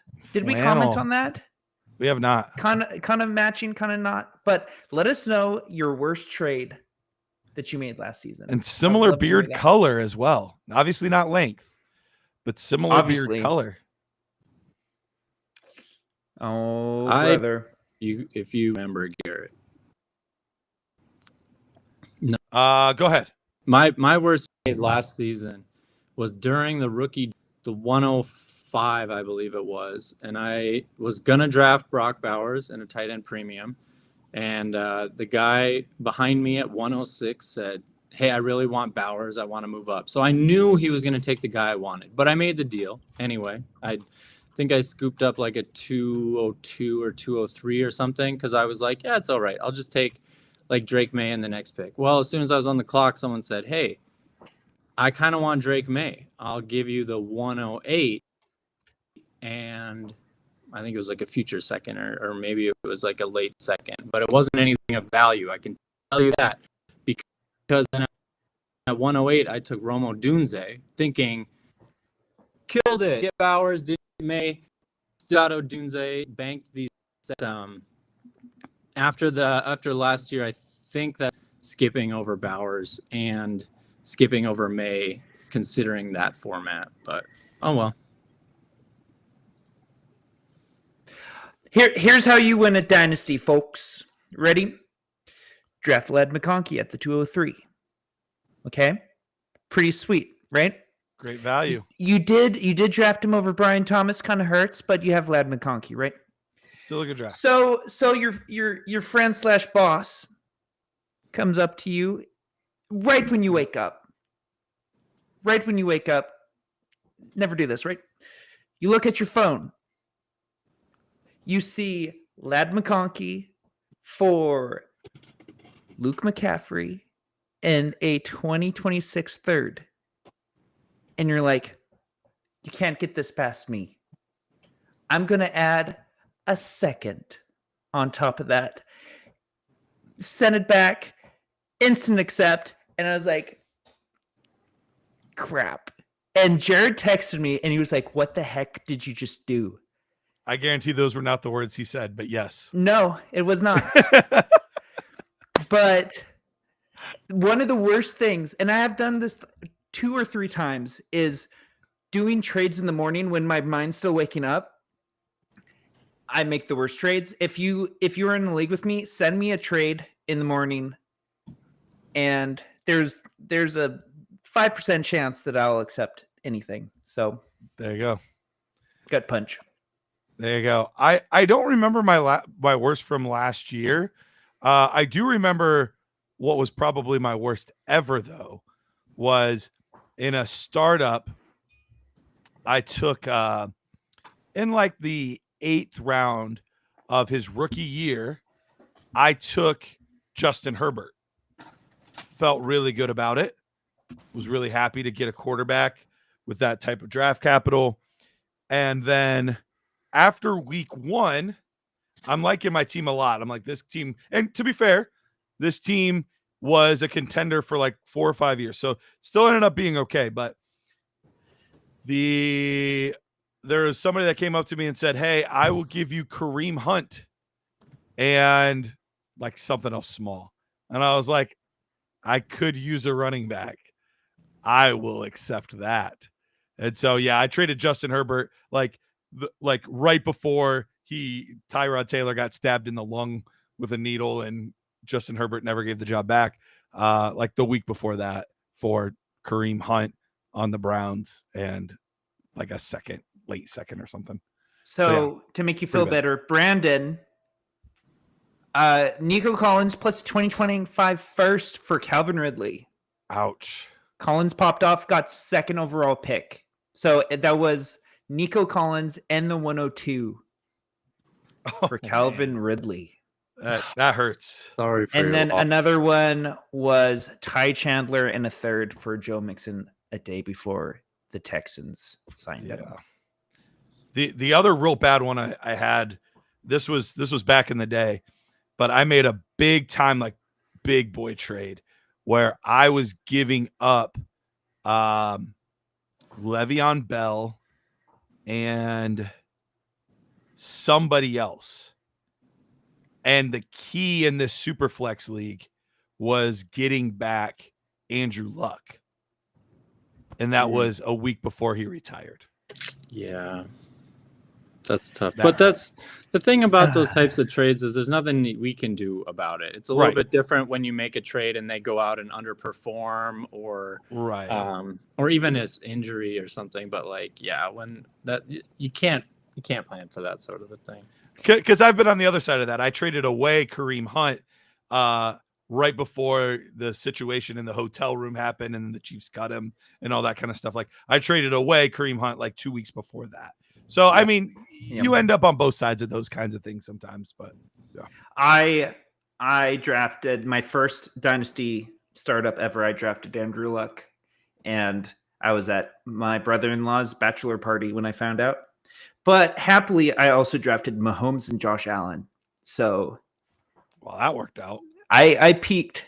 No more humble brags. That's your one brag for the whole show, Pete. You're done now. All of ours were actually bad. Well, that's our What's only the worst good one. trade you ever made? Well, here's the best thing I ever did in fantasy. Well, that's the only good thing I've done in fantasy. All right. Okay. We got an actual trade question from Tony. One quarterback PPR 10 team. Would you trade the 107 and Brandon Ayuk for Marvin Harrison Jr.? And Pete, we also threw this one. Anytime you ask a trade question via the page, we also throw this out to the Nerd Herd. So you're not just getting our opinion, but you're also getting the Nerd Herd's opinion. Yes. And I don't want to say it's super easy, but I felt really good about going the Marvin Harrison Jr. side. Yeah. I like Brandon Ayuk, but we know there's some weirdness going on there. It's not even guaranteed that he's still going to be on the Niners after this. 107, there's some very talented players, but I still would not even be close to not taking a Marvin Harrison Jr. there. So for me, I can understand why this trade happened. I don't think it's like awful, but it's fairly easy to go Marvin Harrison Jr. side for me. Yep. Same. I'm not going to change. I think we talked about the tier break is at 108 roughly. So you're looking at either Judkins or Warren. They're at 107. So I've got nothing against that either side. I think it's a good value for either side, but I prefer to bet on the Hall of Fame son, Marvin Harrison Jr. There we go. And the poll was 67.6% on the Marvin Harrison Jr. side on Twitter. So everyone agrees with each other. So that probably means it's going to look terrible next year. Anyway, we have a roster review for Brandon coming up. I feel like we need like a roster review music type beat. A little jingle. Yeah. Roster rescue. Dun, dun, dun, dun. Thank you. Okay. I like that. Clip it. Done and done. All right. Let's take a look at this team here. I do not think this is the Gamblers. So crazy thing about this league. Okay. Our friend Brandon has over is in over 175 leagues. 175? I knew this because I had to manually uncheck each one in the Dynasty GM because we do not have a mass deselect button. Oh my god. 175. I've never heard of that many. I Leagues. thought Be I thought I had a careful lot with outing 20. some of this. Gotta be. Maybe some of these people have family members that watch, and they don't want to like let them know how big of a deviant they are. You know what I mean? Like, gotta be careful about this. 175. 175 leagues. That's the Oh, highest man. I've ever heard. That is the But highest I've insane. ever heard. You know that this advice is going to trickle down. That's the key. So everything, this is like a butterfly effect across 175 leagues here. So don't mess There it we up. go. Massive amounts of respect. You should probably be reviewing our rosters, to be honest. Oh. That's impressive. All right. Okay. Let's look at this roster here. We've got Patrick Mahomes, Michael Penix, Russell Wilson at the quarterback spots, DeAndre Swift, Jalen Warren, Javonte Williams, Tyler Algier at running back. No Tyrone Tracy this time. Look at that. I'm sure he's got plenty though. Amon-Ra St. Brown. 174 Tyron Tracy's, I'm sure That's of it. right. Amon-Ra St. Brown, Lad McConkey, Rashee Rice, Devonta Smith, Cedric Tillman, Rashid Shaheed, Christian Kirk, and then tight ends Dalton Kincaid and Cole Kmet. Picks wise, nothing until the third round. This team is the 7th ranked team in dynasty mode, but contender mode, which is aka redraft mode, aka best team in the league right now. This team is in 8th. So it's kind of middle of the road in both ways. Taylor, what are you doing if this is your squad? We don't have any picks in the first 2 rounds in 2025 right now. We do not, in my mind, have a top 12 tight end. We'll have to see if Kincaid, after the injury, can bounce back and do something in a depleted wide receiver core there for Buffalo. But we look at the running back spot, and we've got Swift, who, if you believe some of the mocks that are going out there, Genty has been mocked to the Bears. So Swift would be without a job. Javonte Williams, Jalen Warren, also guys potentially without starting jobs. So I think we're forced to tear it down, Garrett. We're looking at 2 out of 4 spots here where we can't really compete. And when I do just briefly look at the top teams, I mean, they're pretty stacked. So we're not about to match their firepower this season and possibly even next season if things don't break our way, because we have no draft picks right now. So this is a tough one because you don't want to be selling away your assets for draft picks 3 weeks before the draft.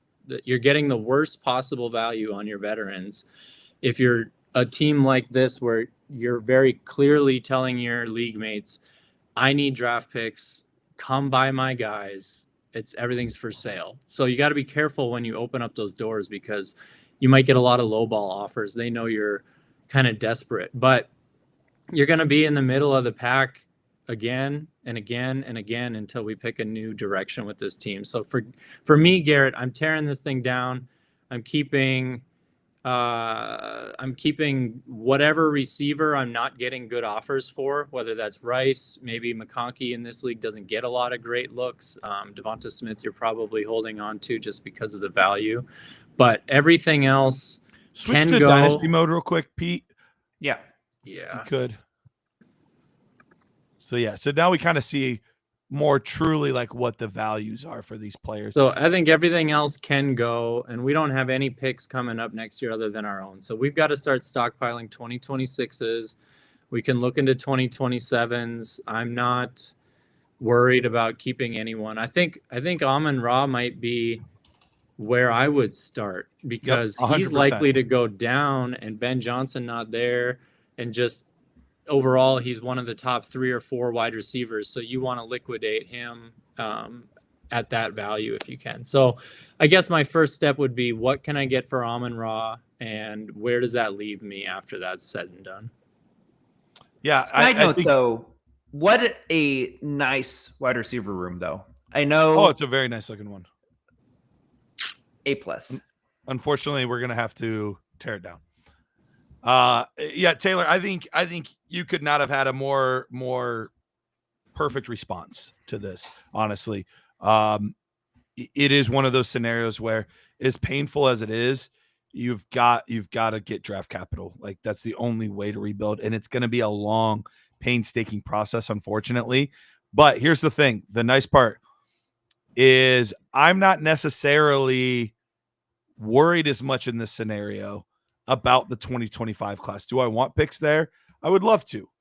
But you're right. It's not necessarily the best time to trade for him. The only player that could maybe still hold enough value for you to get the right picks and still get value for this year is an Amon-Ra St. Brown. He's the only one. Everybody else, like those top tier assets, those don't really change value too much despite the seasonality. It's more of the tier 3, tier 4, tier 5 type guys that change a lot of value, and especially the older ones. Amon-Ra is still very young overall, so you could sneak into this class maybe with an Amon-Ra, but your best bet might be, as painful as it is, this might be one of those rare scenarios where I'm okay going past the 2-year rebuild mark because of how close we are to the draft and just saying, honestly, I probably wouldn't sell Rice because I think I value him more than most people do.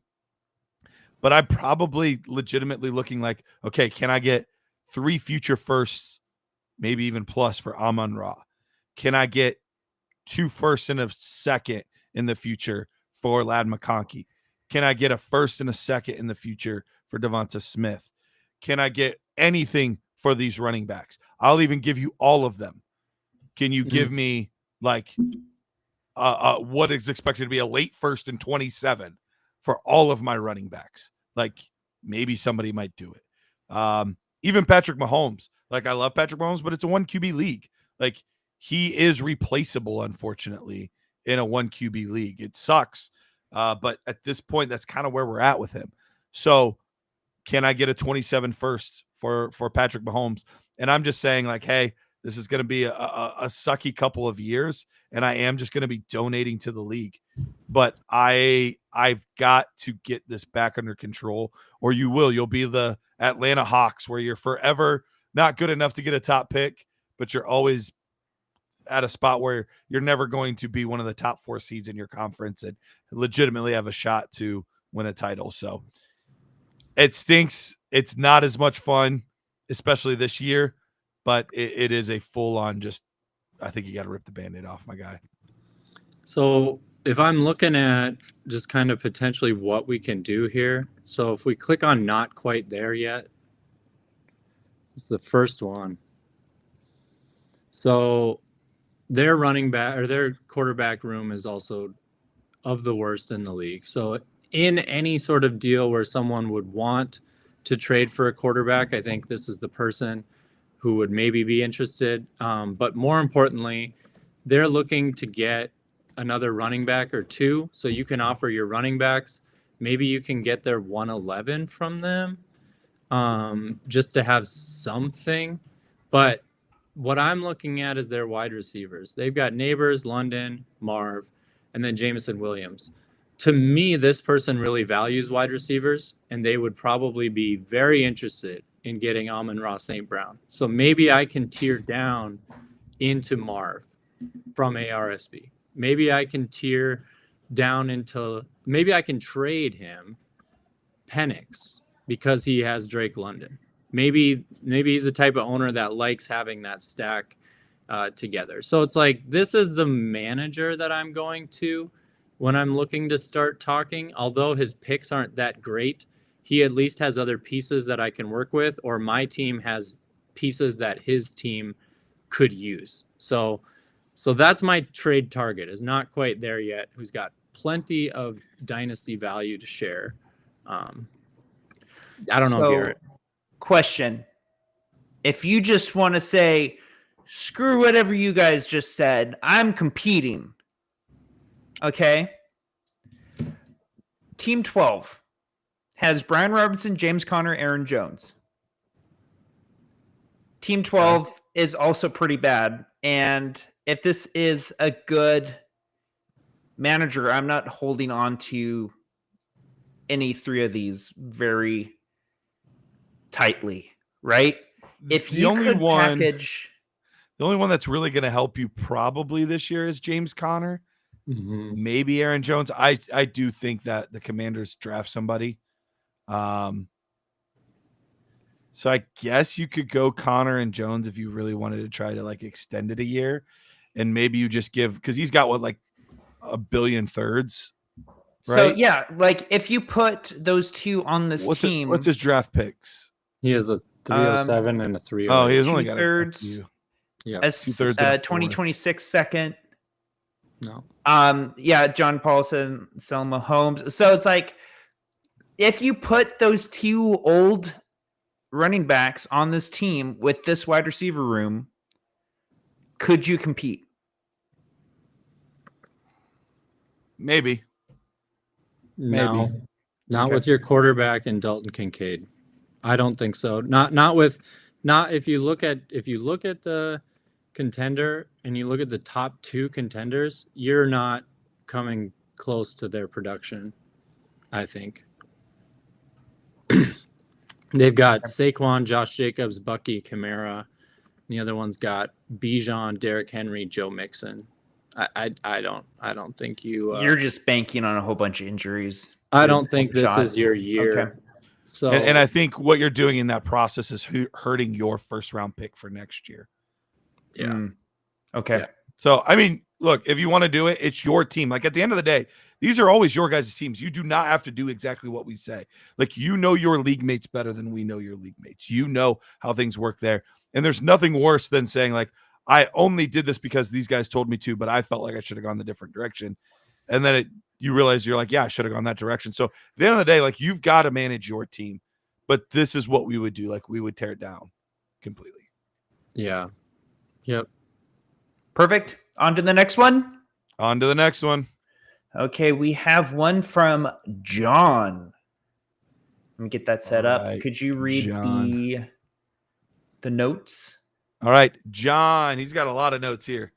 All right. He must start one at each position, total 11 starters. It's a best ball league. This is a super flex, full PPR. Tight end gets an extra half PPR. I feel like I need to fix my quarterback situation with it being super flex. The guy that has Caleb Williams is willing to move him, but wants to wait until after the NFL draft, but before we draft. He was interested in the package that includes Goff and Achane. Didn't seem interested in moving Caleb without receiving a quarterback in return. The the owner that has Dak and Fields is also willing to trade them. I feel like I should be in full rebuild mode, but I'm hesitant to move on from Jefferson. That being said, I recognize my team is devoid of assets and open to trading anyone, looking on some advice in the direction that we would take this team. All right, let's take a look. So in contender What a mode, good note, by the way. that was lots of good, hopeful information in those notes. So I do appreciate that. Dynasty mode, we're in 9th. Contender mode, we were also in 9th, right? Oh, 8th. We moved up slightly. But yeah, either way, it's a towards the end of the league type team. All right, so let's go back to Dynasty mode. At the quarterback position, we've got Jared Goff, JJ McCarthy, and then Kirk Cousins. Running backs, we've got a lot of them. We've got Devon Achane, Alvin Kamara, Tyrone Tracy, Ray Davis, and then a bunch of other guys. Wide receivers, Justin Jefferson, Xavier Worthy, Xavier Legette, Christian Watson. Tight ends, Mark Andrews and Dalton Schultz. Pick-wise, we have not traded a lot of picks here. In fact, it doesn't look like we've traded any, really. So we have 105, 205, 305, and all the way through the 7th round. So, which makes sense. These are very deep rosters, so they have a very deep rookie draft. I don't even know. Are there rookies still available in the 7th round? I wonder if that's also maybe free agents. I was just thinking, I bet you that includes their veterans, because I don't know how you would fill 84 picks. Be a lot. There's not usually that many drafted.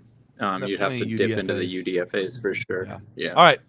So looking at this team, we have okay-ish quarterback situation. We have, if I was a contender, wouldn't hate a running back situation. I'd want to add a piece, but not being a contender does make this a little bit trickier. Wide receivers, it's really Justin Jefferson and then sort of Xavier Worthy. And Mark Andrews is not trending the direction that we want to be trending. So I think he's correct in saying that I think this is a rebuild, but it's hard to pull the plug. And I get that. Sometimes you're like, man, like I have assets I really like. I don't want to trade Devon Achane. I don't want to trade Justin Jefferson. Like I empathize with that because I have players where I'm like, do you know how hard it was to get this guy? I had to trade a ton, or I had to, really scout and draft the guy I liked. And like, I don't want to move these players. So I can empathize with that. And at the end of the day, this is about having fun. But typically the thing that's the most fun is winning. So Brandon said, do not mention that again. I'm telling you, someone in the background was like, you have so many leads. It's a different Brandon. It's a different one. It's a write-off. It's a write-off, yeah. Oh, man. There you go. So all of that being said, like, while I 100% understand that, I think you do have to go into a rebuild right here. Now, the interesting thing is, I don't know if it's just you, but I'm looking at a lot of like the pick levels, and it doesn't seem like this league trades draft picks very often. Like that could be a factor in this, where a lot of these teams are a little bit hesitant to move off of their draft selection. So that could be something to kind of investigate. Once again, we are in a spot where it's tough to get 25 firsts, but you have a couple assets that are so elite that I think you're okay. Like, you're not moving Alvin Kamara right now. You are waiting to move Alvin Kamara. But Devon Achane and Justin Jefferson, they hold enough value and they are a high enough tier where I think you're still going to get relatively good value for them. So what I'm doing is I'm looking at, I still need to make sure that I'm getting elite assets in return, though. If that's not happening now, then wait until September, like the first week of September, the week before the NFL starts, and say like, okay, guys, like you guys are ready to start week 1. I'm ready to go be depressed for a little while. Justin Jefferson's on the board. Mark Andrews is on the board. Devon Achane's on the board. Kamara's on the board. Like you sell anything.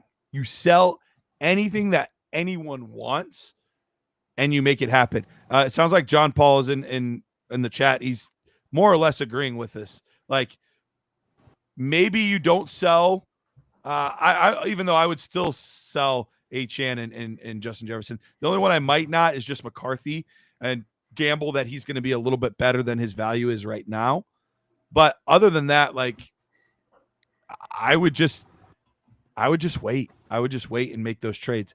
Try right now. Try what you can, see what you can get for Justin Jefferson. Like, will somebody give you, like, let's look at a couple of those top teams. Let's look at a couple of those top teams right now.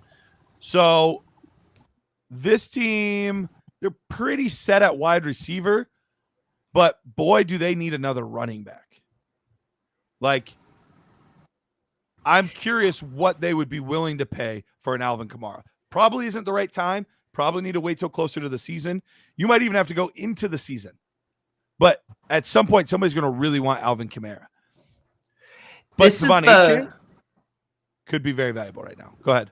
This is the hard thing with this roster for me, because you look at the difference between 9th and 1st.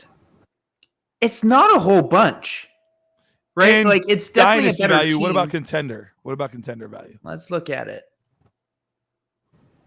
See, there's 4 teams you're just not getting past. That's okay. This is Tet or this is best ball. Buka is not going to help you. Oh, best ball too. That's important. So in best ball, guys like have even Achane more value. are worth more than they would in a standard format. So and Justin Jefferson in my world is worth less than he would be in another one. And the reason for that is because the way I typically build my best ball teams is with depth in the wide receiver spot and I go for the big hitters at running back, so more of a hero RB. But the reason why I point that out for this roster is because when you're selling your assets for a rebuild, you want to make sure that you're maximizing the amount of trades that you can make. So you had suggested in your notes that one of the managers was interested in a package with Goff and Achane. I'm not going to do a deal like that unless I know I'm getting back some real capital, because in my mind, Jared Goff represents one trade option and Devon Achane represents one trade option. And I don't want to combine my trade options if I can help it when I'm rebuilding. I want to have as many pieces that'll get me to the table with other managers as possible. So can I package Jared Goff with Kamara? Can I package Goff with Tracy? Can I package Achane with Kirk Cousins? Can I do something that looks the same but isn't the same, and still have these conversations? Because if you're going to start combining guys like Justin Jefferson and Jared Goff, or Achane and Goff, or Kamara and Jefferson, or whatever, you're going to really deplete your options in a best ball league where you really want to be branching out and taking the mid-round guys from, in my opinion, you want to reach out to all of these other managers and start picking off some of their mid-tier assets, start building yourself a little bit of depth that way, and not necessarily trying to sell Justin Jefferson for the 101 and a 2026 first and a 2027 first. Like, to me, in a best ball, that's not nearly as appealing as it is with some of these other roster rebuilds that we've discussed. So, Garrett, with that in mind, if I tell you that you've got to go out and sell Justin Jefferson tomorrow, what are you looking to turn him into in this type of a league? So I'm going to look at go to the third team there. Todd Johnson. All right. Let's go to Dynasty value as well. So what we're seeing. Oh, sorry, we'll have to go back to his team. Sorry, Todd. There you go. All good. All right. So really, you have two wide receiver assets. That's it. But this team does have some legitimate potential. They've got Brock Bowers at tight end, George Kittle. They've got at running back, they've got Saquon Barkley there. Quarterbacks, they've got Patrick Mahomes. They don't have a second quarterback. So this is a team that you could make some deals either at quarterback or at wide receiver for. So let's stick with the Justin Jefferson for now. Scroll down to their picks. What kind of assets do they have? That's going to be tough. Yeah. They don't have anything this year. Yeah, he has the worst draft capital. Worst draft capital. Ooh, that's going to make it tough. All right. Let's try one of those other contending teams. See what else they have. Whoops. Yikes. There we go. And we won contending or dynasty. We definitely want stick to dynasty mode. That's fine. Okay. So this guy doesn't have a first or second either. We're not We're not gonna get very much picks until team 4. Okay. It's like 104, 109. Okay. What does their team look like? They look like they need running back. Yep. Yeah. They desperately Big need time. running back. And with 104 and 109, that's what they're hoping to do with them. Yep. I would see. Ooh, that could work. I don't think I'm trading. Would you trade 104 and 109 for Devon Achane or no? Would I trade those two away for Devon Achane in a best ball super flex league, tight end premium? It's close, right? I sure wouldn't. It's real close. So I never want to do a 2-for-1 if I'm the one buying in a best ball, because I feel like you want to gain assets. Right. But if I'm splitting Achane into the 104 and yeah, I would. That's the kind of deal I would look to do. Okay. With that team. So I would trade away Achane for that, and I think the other manager might be interested. Okay. Yeah. What about But team 3 I think there? I'd rather draft at 104. What about team 3 there, Pete? they've got some draft capital too. 110. They've got 110 and some future 212. first, Yep. but they don't have receivers, right? Who are their receivers? Puka, Zay, Flowers, Chris. Godwin. So they've got okay receivers. They don't have a lot of depth there. He said he wanted to rebuild and he's worried about his quarterbacks because he's talking about Caleb. He's talking about Dak and Fields. Like, I don't know about you, Garrett, but I'm not too worried about shoring up my quarterbacks this year. I think I kind of just I'd rather wait till next year. That's the class to shore up your ride it quarterbacks. out. Yeah, especially with Cousins, he could end up on a team and be a starter. So you can look to trade him when he peaks and not earlier than that. So, Honestly, I think the only asset that is going to be easily moved right now is either Achane or Justin Jefferson. And in those moves, like we talked about the 104, 109, I think that's a good one for Devon Achane. I think for Justin Jefferson, I'm looking at somebody that has a legitimate asset this year, maybe a young player I really like who's the team with Romo Dunze if I'm trying to get Caleb Williams. So like maybe it's like 107 Romo Dunze and their future first or something like that. I think that might be the route that I would be looking to go with the Justin Jefferson. But other than that, I think we're probably waiting till closer to the season and then making a lot of those moves. I think I'm holding Tyrone Tracy in a best ball league. I think you're not going to get much for him. If you can get something like we've talked about with pretty much all of these rosters, like if you can get the 205 for him, then great. But in a best ball league with the uncertainty that the Giants have and just the way that their coaching staff and everything is circulating, like I could see them not wanting to invest necessarily in the running back position early on. So maybe Tracy gets some opportunities.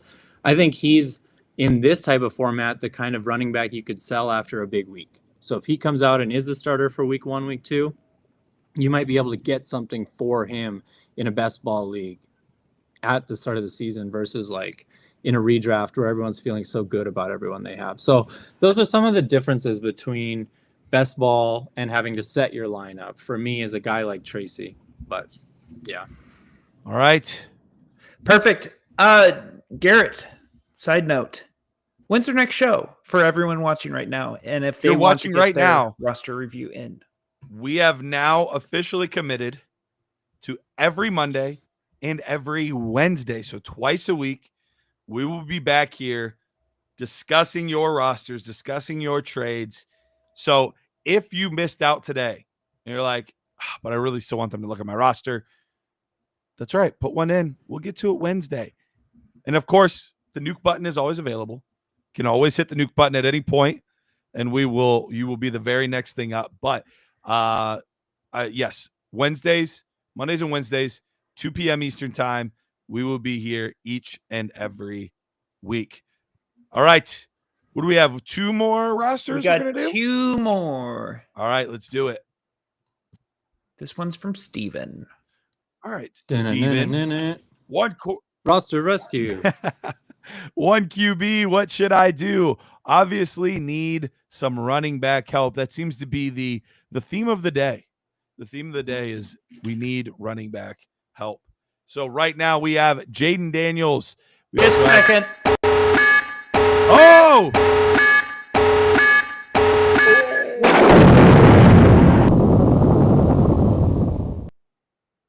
Like We had a nuke? Yep. So it just dropped. I haven't added it in yet. So let's still do this roster review. Well, and I'll get everything added. Or because I don't have. We got to do Andrews. Okay, Andrew. We got to hit the nuke button. We got to do it. Okay, he has all the info here. So all right, keep him Steven, entertained we right will now. finish yours. Don't worry. We're still doing yours. We're still doing the other one. It's just nuke button is nuke button. Spontaneous Q&A while I add it in. Chat, ask questions. All right. Also, real quickly, as you're adding that in, Taylor, roster right now. What's your favorite roster that you have? What team are you like, oh, this is sexy? My favorite roster right now. I've got it up in front of me. Look at that. He said, I have a screenshot next to my bed. It's actually the first thing I look at every morning when my wife tells me good morning. No. So my favorite one right now, I'm just rocking all the wide receivers. I got JJ, Marvin Harrison, Lad McConkey, Odunze. And then of course I got Sutton on there because how can you not? But my quarterback room, I mean, I'll say it. I love it. It is I don't pretty care sexy. if the names aren't sexy. Bo Nix, Brock Purdy, Michael Penix, Anthony Richardson. Those 4 guys will get it done. I don't care. With that wide receiver room, I'm happy to go into next year with that. And I've got the 101. So I'll be adding Ashton Genty to that team. So that's how excited I am. I'll have JJ, MHJ, McConkey, Genty, and a plethora of quarterbacks to roll with. So that's my favorite. Love it. Scoop said, what about my 101 question from earlier? All right, Scoop. Huge rebuild, 2 years out, super flex, tight end premium, half point. Players of notes, we've got Bowers, Penix, Jaden Reed, Judy. 6 firsts in the next 3 years. So he's loaded up 101, Genty or Ward, assuming I don't find a trade partner and got to pick one. My guy, you got to stick with Ashton Genty. The value is there. Yes, I know it's tough to take running backs in rebuilds, but 3 years from now, he's still going to be one of the top assets in the league. And you will still, like, if you're trading for a third-year running back right now, those are guys like Gibbs and Bijan. Like, they still hold crazy value. You stick with the best player on the board no matter what. So you stick with Ashton Genty, my friend. Pete, take us away. So can you let me know your sleeper username? Mine? No, Andrew's. Oh, I was like, sure, if you want it. Because we don't have that included. And so I need your roster username and your sleeper username, or your league name and sleeper name, and then we'll get you loaded up. Andrew, thank you once again for the nuke. All right. With that, should we probably just do all right, well, let's just do Stevens then real quick, and then he will be the next one up. So with that, Steven, here's your roster. Jaden Daniels, Tua at quarterback. Running back, we have DeAndre Swift, Trey Benson, Jalen Wright, Blake Corum, Rico Dottle. Wide receivers, Brian Thomas, Rashee Rice, Jaden Reed. And then tight end, we have Isaiah Likely. So this one, he says, 1 quarterback league, what should I do? Obviously, I need some running back help. So in this league, right now, you are in 9th place Dynasty mode. Contender mode, you are also in 9th place. So you're pretty consistent across the board. There is no chance of touching those top couple teams in your league this year. So there's no chance. That being said, I think right now, one of the assets I'm actually looking to deal, and it's your most valuable asset on here, is actually Jaden Daniels. Because Jaden Daniels is one of the few quarterbacks that you can actually trade and get value for in a 1QB league. If we're talking Patrick Mahomes, if we're talking Dak Prescott, we're talking Brock Purdy, all guys that are very appealing names and valuable names in Superflex leagues, just don't get the ball moving at all in one quarterback. However, there's a few names that do get the ball rolling, and Jaden Daniels is one of those names in a 1QB league.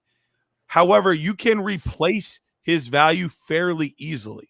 So I think Jaden Daniels right off the rip should be able to net you a first-round selection. So I am looking to take what was probably a second-round pick last year for me and turn that into a first-round pick this year. Then, after that, can you go down to his picks? Yes. His pick this year, ooh, no first. 201, 202. All right, so you've got 2 early second-round picks. So right now, honestly, you might not even want to trade into this year's class then. It might be better for you to just take, maybe you get 2 firsts and like a 26 and a 27 first for Jaden Daniels instead of trying to trade for the 105 this year. Because right now, this team is just unfortunately a little bit too far away with no running backs and really only 2 receivers you trust. The other 2 guys are fine, but you really only have 2 receivers you trust, no tight end that you trust at this point. Maybe eventually likely is a guy that you trust. But these are also seemingly very shallow rosters. So a lot can be done in shallow roster leagues where guys out of nowhere gain crazy value. So I would be super active on my waiver wire, getting rid of the Damian Pierces of the world, probably unfortunately also Marvin Mims of the world. Zach Ertz, you don't want points from him this year. Different guys like that in order to get yourself the opportunity to get better draft picks next year, because unfortunately there's just not enough juice here to really be able to contend with the big dogs in this league. Taylor? Yeah, I'm with you on the assets that you can move. Looks like we've got a lot of cooling off players here. Rashee Rice, Jaden Reed. We'll see what happens with Trey Benson and Blake Corum, but right now I don't think you're going to get much out of any of those players I named, at least not for what you would have paid for them. So you're hoping that Ricky Pearsall can become something for you. Brian Thomas obviously shot up. I think I'm going to move him on this team, Garrett. Okay. I think if I can get something for Brian Thomas, if I can get a first and a future first for him, if I can get 2 firsts for him right now, I think I take that deal, because we need to get some assets. And I think he's another guy who's valued almost to his ceiling. I don't think he's going to crack the top 3, top 4 fantasy wide receivers. I think where he's going right now in startups in the 3rd, 4th round is like pretty much his ceiling. So if I can get full trade value for him right now, I think I'm going to take it. And there are some teams that looks like who could use it. Whoever number 4 is. There we go. Yeah, so do they have any draft picks for him? 109. 109. It's not my favorite. I think I'd want to have a 107. What about, I mean, all the other 106. teams seem to have a good amount of draft picks ahead of them. Like, what do these other teams have? Or even Team 5? Like 103. That's intriguing. I think it has to be with a future first, though. Like, I don't want the 103 and a second or 103 and a veteran. I want a future first. So would you take 103 and a 2027 first for Brian Thomas? In a 1 QB, I'm probably taking Tet, Hampton, Henderson. Tet. Yeah, Tet or Henderson would, or I don't think I want the running back. Yeah, I would do that. If I think I can get Tet at 103, or in my world, I still think Travis Hunter is going to be a wide receiver. So, I mean, if I can get Travis Hunter in a future first for Brian Thomas, I would take that. If I can get Tet in a future first, I would take that. To be clear, you wouldn't do it at this point until we have a much better indication of what position he's playing, right? I would need to know. Well, right. And to trade for the 103, Garrett, I would need to know that Tet was still available. Like, if he went 102, wait till draft day on that. What happens if you move Brian Thomas and you're looking at Hampton or Henderson and a 27 first? Did that help this roster out a whole lot? No, but if those 2 guys are there, somebody wants that pick. Like, that's true. You can then move it for multiple assets again. Like, you just keep splitting the assets. That's true. So I guess if you want to play the on-the-clock game, you could try and get a deal done ahead of time, because then you can always trade it away. Because you might be able to get like 107 and 109 for 103 then, or something like that. But I think that's about it. 103 and 104 maybe is about the same from what we're discussing. But 105 and later is pretty tough to not get a 26 first back. I would need a 26 first. Okay. All right, Steven. Appreciate you, my guy. And are we now doing the NUKE button? Yep. We got beans, the magical fruit. I did put the notes in the show doc as well. Do you want me to read it? 12-team, 1 quarterback PPR. Won the league 2 years ago. Congratulations. Tried to compete last year, but ended up chasing points and talent after injuries to Godwin and Diggs. Not congratulations. Do I blow this up and start over considering the age and lack of picks?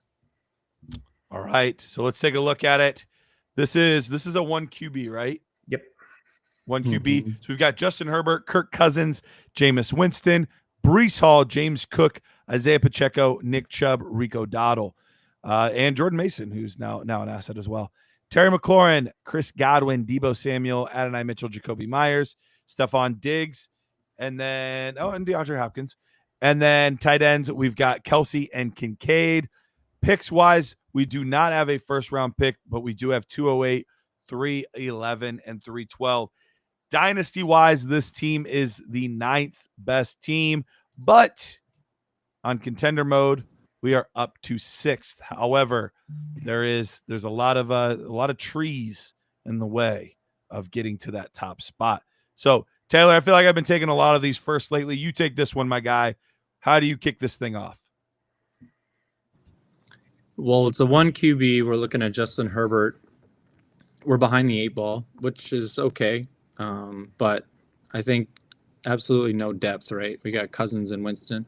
Can you move us back to Dynasty, Pete, just so that there we go. Thank you. So running back wise, Breece Hall, James Cook, I don't mind those guys. Like, I'm fine with having those guys going into this season. I think I could compete with those two on most rosters. So then if we go down to wide receivers, we got McLaurin, Godwin, Deebo. So we've got 2 of the Washington wide receivers. And then Myers is a questionable starter, and then no one else after that. So maybe Diggs. We're lacking. Maybe Diggs. But I think we're lacking the appropriate players to compete. I think as much as we would want to, it only takes one thing to go wrong, and we can't really fill a starting roster with this team. So I think you have to tear it down. But this is going to be a tougher one than some of these others we've talked about so far, because you can't just go out and sell a Justin Jefferson for a package of 3 or 4 assets, because you don't necessarily have that. So if we go back up, you can maybe do Breece Hall for a late first and a future first. I don't think anyone's... Garrett, are you going to give up the 105 and a future first for Breece Hall after this last season? In one quarterback, it's close. But I probably would want Breece Hall in that scenario. I think that's about where I'm at, would be the 105 and a first to sell Breece. But I don't know if you're going to get that for him, because anyone who has the 105 and a future first is probably more likely to want to see who's sitting there on draft day. If Hampton ends up getting drafted to Denver, let's say, and he could go, well, I guess then he'd go before the top 5. But point being, if a guy like Caleb Johnson, let's say, went to Denver in the 2nd round or something, we could see a name jump up there where at 105, it could be a really nice pick for someone who needs a running back. So I think if you're going to move Breece, you've got to move him. Let me ask this. With the age of most of these players, specifically the wide receivers and the tight ends, is this a team where we say, screw it, we're going to do the best we can to start the year and just see where we're at, knowing more than likely we're going to have to rebuild, but knowing that these assets are going to have more value at the beginning of the season than they have right now? Because that's what worries me about this team, is if I try to trade Deebo, McLaurin, Godwin, even Breece and Cook, I feel like all of those guys are going to have more value closer to the start of the season or in season than they're going to have right now. If I want to try to trade Isaiah Pacheco now, yes, that makes sense, because I'm very worried about the draft and him losing value. So like that one I get, but I feel like a lot of these guys were almost just selling these older players because they're not in that elite tier, with the exception of maybe Brees. But I feel like we're almost selling these guys at the wrong time. This could be a trade deadline team. If you have a trade deadline in your roster and it forces people into making moves in week 13, week 14, this is that type of roster. That's the way that you would maximize your future value in this. So if you don't think you can get into the 2025 rookie draft, then reasonably, you need to move to the 2026 draft. And the best way to do that is wait until those picks are devalued and your assets are at their most, which would definitely, I mean, you never know. You could have a guy like McLaurin go down for season-ending injury, and now all of a sudden he's not worth nearly what he was. But for the one McLaurin thing that could happen, you might have a Nick Chubb who decides to show up and he can actually have an RB2 season somewhere. Stephon and Diggs then you're able to move him. Resigns in Houston Diggs. And does great. Yeah, maybe Kincaid does pop off and you can move him at some point during the season. I'm with you, Garrett, that this is not a team where you're going to the trade table tomorrow. You're not ready to start trading, but I think it doesn't hurt to send out some feelers so that people know that you are looking to make deals. Especially if you're saying, while I would love to get 25 first, I am content about talking into 26, because I think contenders are much more willing to do that too, where if you're going to trade in the off season when these guys are a little bit devalued, well, also the 26 class is a little bit devalued right now because people don't care about 2 years from now. They care about this class. So if you were going to make a non-in-season move, those would be the assets that I would be much more apt to discuss than saying like, I'm going to try to get the 110. Like, good luck. It's going to be tough with these kinds of players, these older assets, but saying like, hey, I'll trade you McLaurin for a 26 first. I could use McLaurin on a championship roster. Yeah, I'll make that move. You know, I could use Godwin on a championship roster. I'll make that move. So that would be, if I'm waiting till in season, yes, that's the best time. But you're right. There are some risks about waiting that long. So if I'm making moves now, I'm targeting 26, not necessarily 25. I think, can you just go to the first overall team there, Pete, and then go down to their draft capital? Wow. Okay, so they're sitting with the 101, but they've got 2 26s, 2 27s. Like, I think could be a very good team to trade with. This person, okay, scroll back up then quick. So they've got Bijan. They're going to add Genty. If you could get them interested in Brees Hall, they might be your best trade partner. Or maybe not even Brees, but would they be interested in a James Cook for the 109? Would they give you the 109 and a future first for James Cook and one of your other receivers named Deebo Samuel? Could make sense. Or Godwin. Something like that, because you if you're going to make your own trade, you got to go out and find your trade partner. And if you're going to wait for people to make offers to you, I think you got to wait till the trade deadline. And that's when you're going to get people knocking. Awesome. Andrew, hitting that nuke button in the final minutes of the show. I freaking love it. Congrats. I love the mayhem, making Pete work for it. That's the best. He's sweating. No, your mute's not working. No. Dun, dun, dun. Wait, For what? everyone who's just listening, Pete tried something and failed. Could you not hear me? No. Nope. It mutes you when you're playing the music. Breaking news. Roster Breaking rescue. news. Michael Gallup is visiting the Seahawks. Whoa. Wah, wah, wah. Dang it. So it really mutes me when the music's did. playing. Oh. So are we only going to get Seahawk updates from And Commander. Because it was Cooper And this Kupp one. And okay. Anyway, so the last one. Last roster review of the show. Best for last. Mike. Mike. Slugster. There we go. Ooh. Ooh. getting it in first. I like Ooh, it. this is a fun one. All All right. Let's see the 10 contender. team, start 8, half PPR, 1 quarterback, no super flex, no tight end premium. Bijan and Gibbs are not attainable. All right. So we're not getting either of those players. This team right now, Lamar Jackson, Patrick Mahomes. Obviously, you're in a great spot in 1 QB. Breece Hall, Kyron Williams, Kenneth Walker, Zach Charbonnet. Wide receivers, Malik Neighbors, CeeDee Lamb, Amon-Ra St. Brown, A.J. Brown, Rashid Shaheed. Tight ends, George Kittle, David Njoku. And then picks-wise, doesn't look like we have much for this year outside of 410 and 510. But with a roster like this, you don't really need all those draft selections. So right now, the number 1 team in Dynasty value by a pretty healthy margin. Then what about contender value, Pete? Okay, let's check that out. Also, very healthy margin on this team. So, first of all, I think his team deserves a round of applause. I mean, just well done. Well done. This is a very nice looking team. But I understand where he's probably coming from because he's looking at his running backs right now. And he's saying, Breece Hall let me down last year.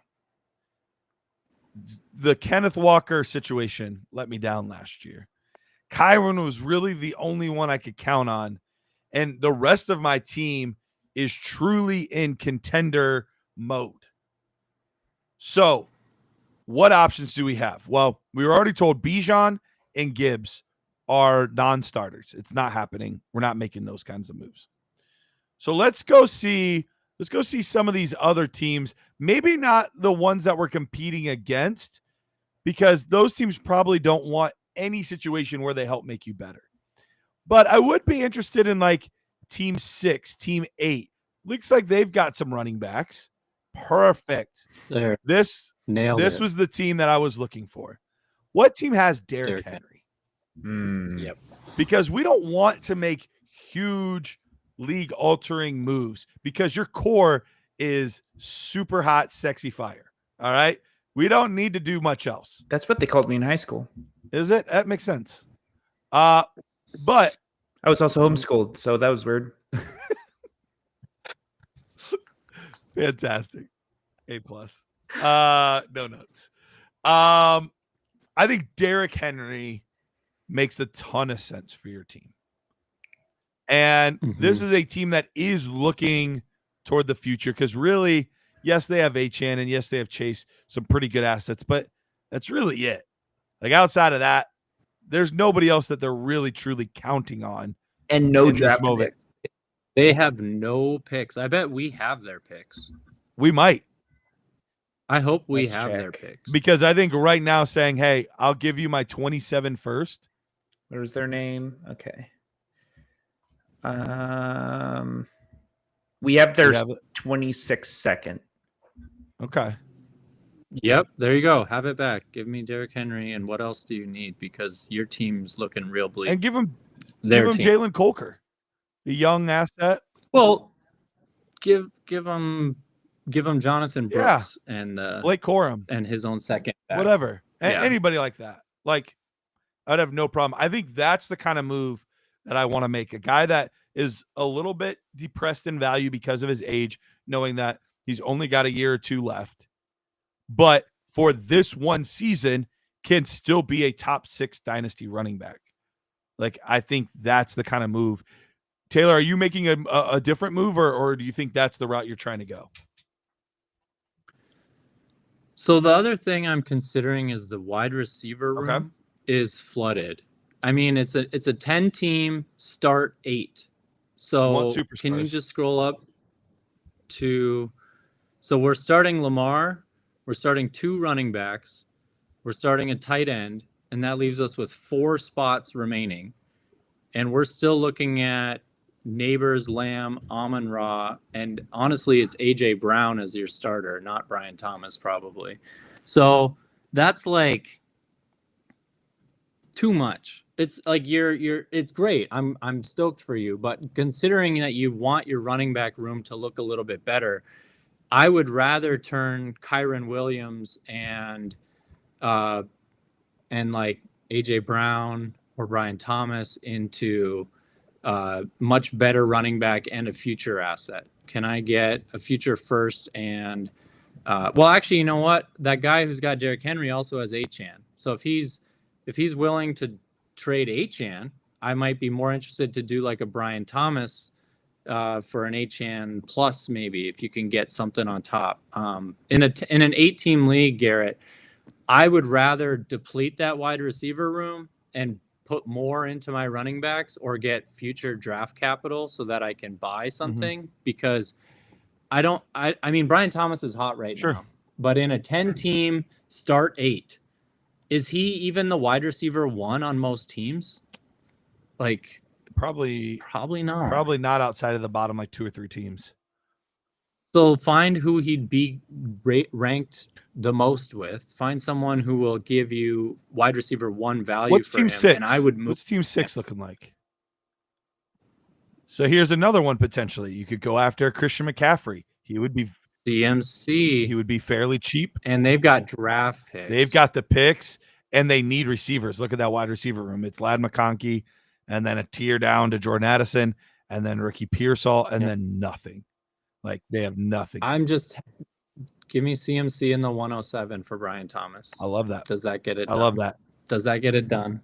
I think both of those moves that we gave for Derrick Henry, for CMC, I think those are very attainable moves for a contending team looking to win a ship. Like, those are the kind of guys you want, and those teams match up beautifully for what you already have. So I think easy, done and done. That's what we're doing. Yep. And honestly, if you can get it, I might take both those deals. I might trade for Henry and trade for CMC and liquidate Thomas for a first or a future first, and that way I'm set for the. I mean, I don't care that much about having my roster ready for week 1, but this roster is ready for week 1 through 14, I think. And if that's the case, if you're adding both of those guys, then maybe there's even a scenario where you're like, okay, maybe do I need Breece Hall? Do I need Kyron? Do I need Kenneth? Because do I really need 5 running backs? Like, maybe not. So then do I get a young wide receiver asset to just be there for just in case, something happens? I'm not touching quarterbacks and tight ends, though. I just don't think you need to get too much with it. Kittle and Njoku, I think, for a contender is great. Lamar gives you a plus at the position, and you've got a lot of safety there with Mahomes, who's not going to have any trade value. So just speaking from, if this was my roster, I'm not touching the quarterbacks and tight ends. Nope. Absolutely. Sweet. Great. Well done, Mike. Well done. Really, well, guys, really fast. So if the Derrick Henry owner only wants picks, how many seconds would you send? Like 26 seconds. Would you send 2? Is he worth 2? I'd be willing to send 2. If it really came down to it. Yeah. And we had to fight over that, like, sure, take 2 seconds. They have a 20-something% hit rate. Like, yeah, I think I'd rather use Jonathan Brooks. You can probably get Jonathan Brooks and a future second for Derrick Henry. Okay. Perfect. Well, guys, this has been another amazing show. Our second official show, third overall, but officially our second show. Guys, we had a blast. We had tons of rosters to go over today. Remember, you could throw in trades too, but we love looking at these rosters, talking to you guys. I saw someone just scan the code. Now, guys, the show is ending. However, I will talk for another 2 minutes and just drag it out, just in case someone said, "Screw it, I'm hitting a nuke button right now. I got to get it in." So I'm gonna just let it go for a second here, just in case. Pete, go ahead. Garrett, how can they get access to these awesome tools? Yes, so we have a promo code. It is Roster Rescue. Roster Rescue. That's all lowercase, no spaces. Roster Rescue. That will give you 15% off these tools that you're looking at. It's the GM tool. You have an app.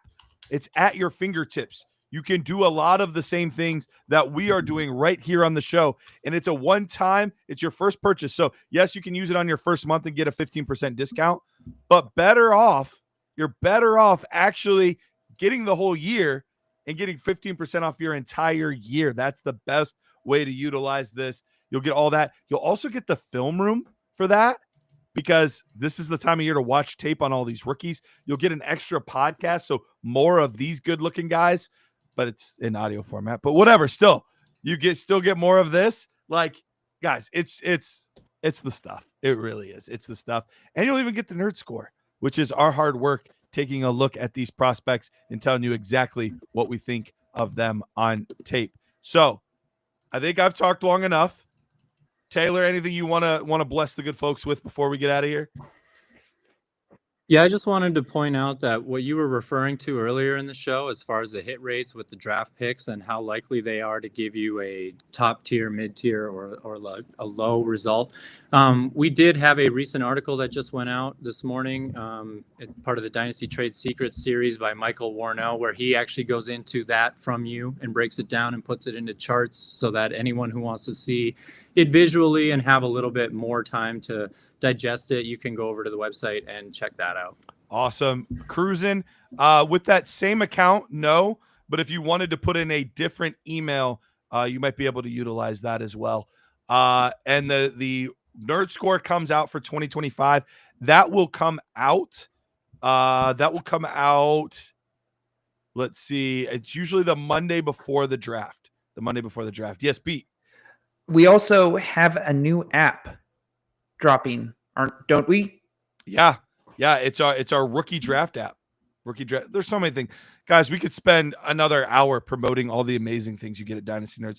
Best thing to do is use promo code Roster Rescue. Head over there, get yourself 15% off. We got a little Jared Wackerly in the chat. J-Wack. Wonder how long he's been around, just floating in here. But with all that, I'm Garrett Price. He's Taylor Christensen. He's Pete Partowski. We appreciate you guys. We will see you at 2:00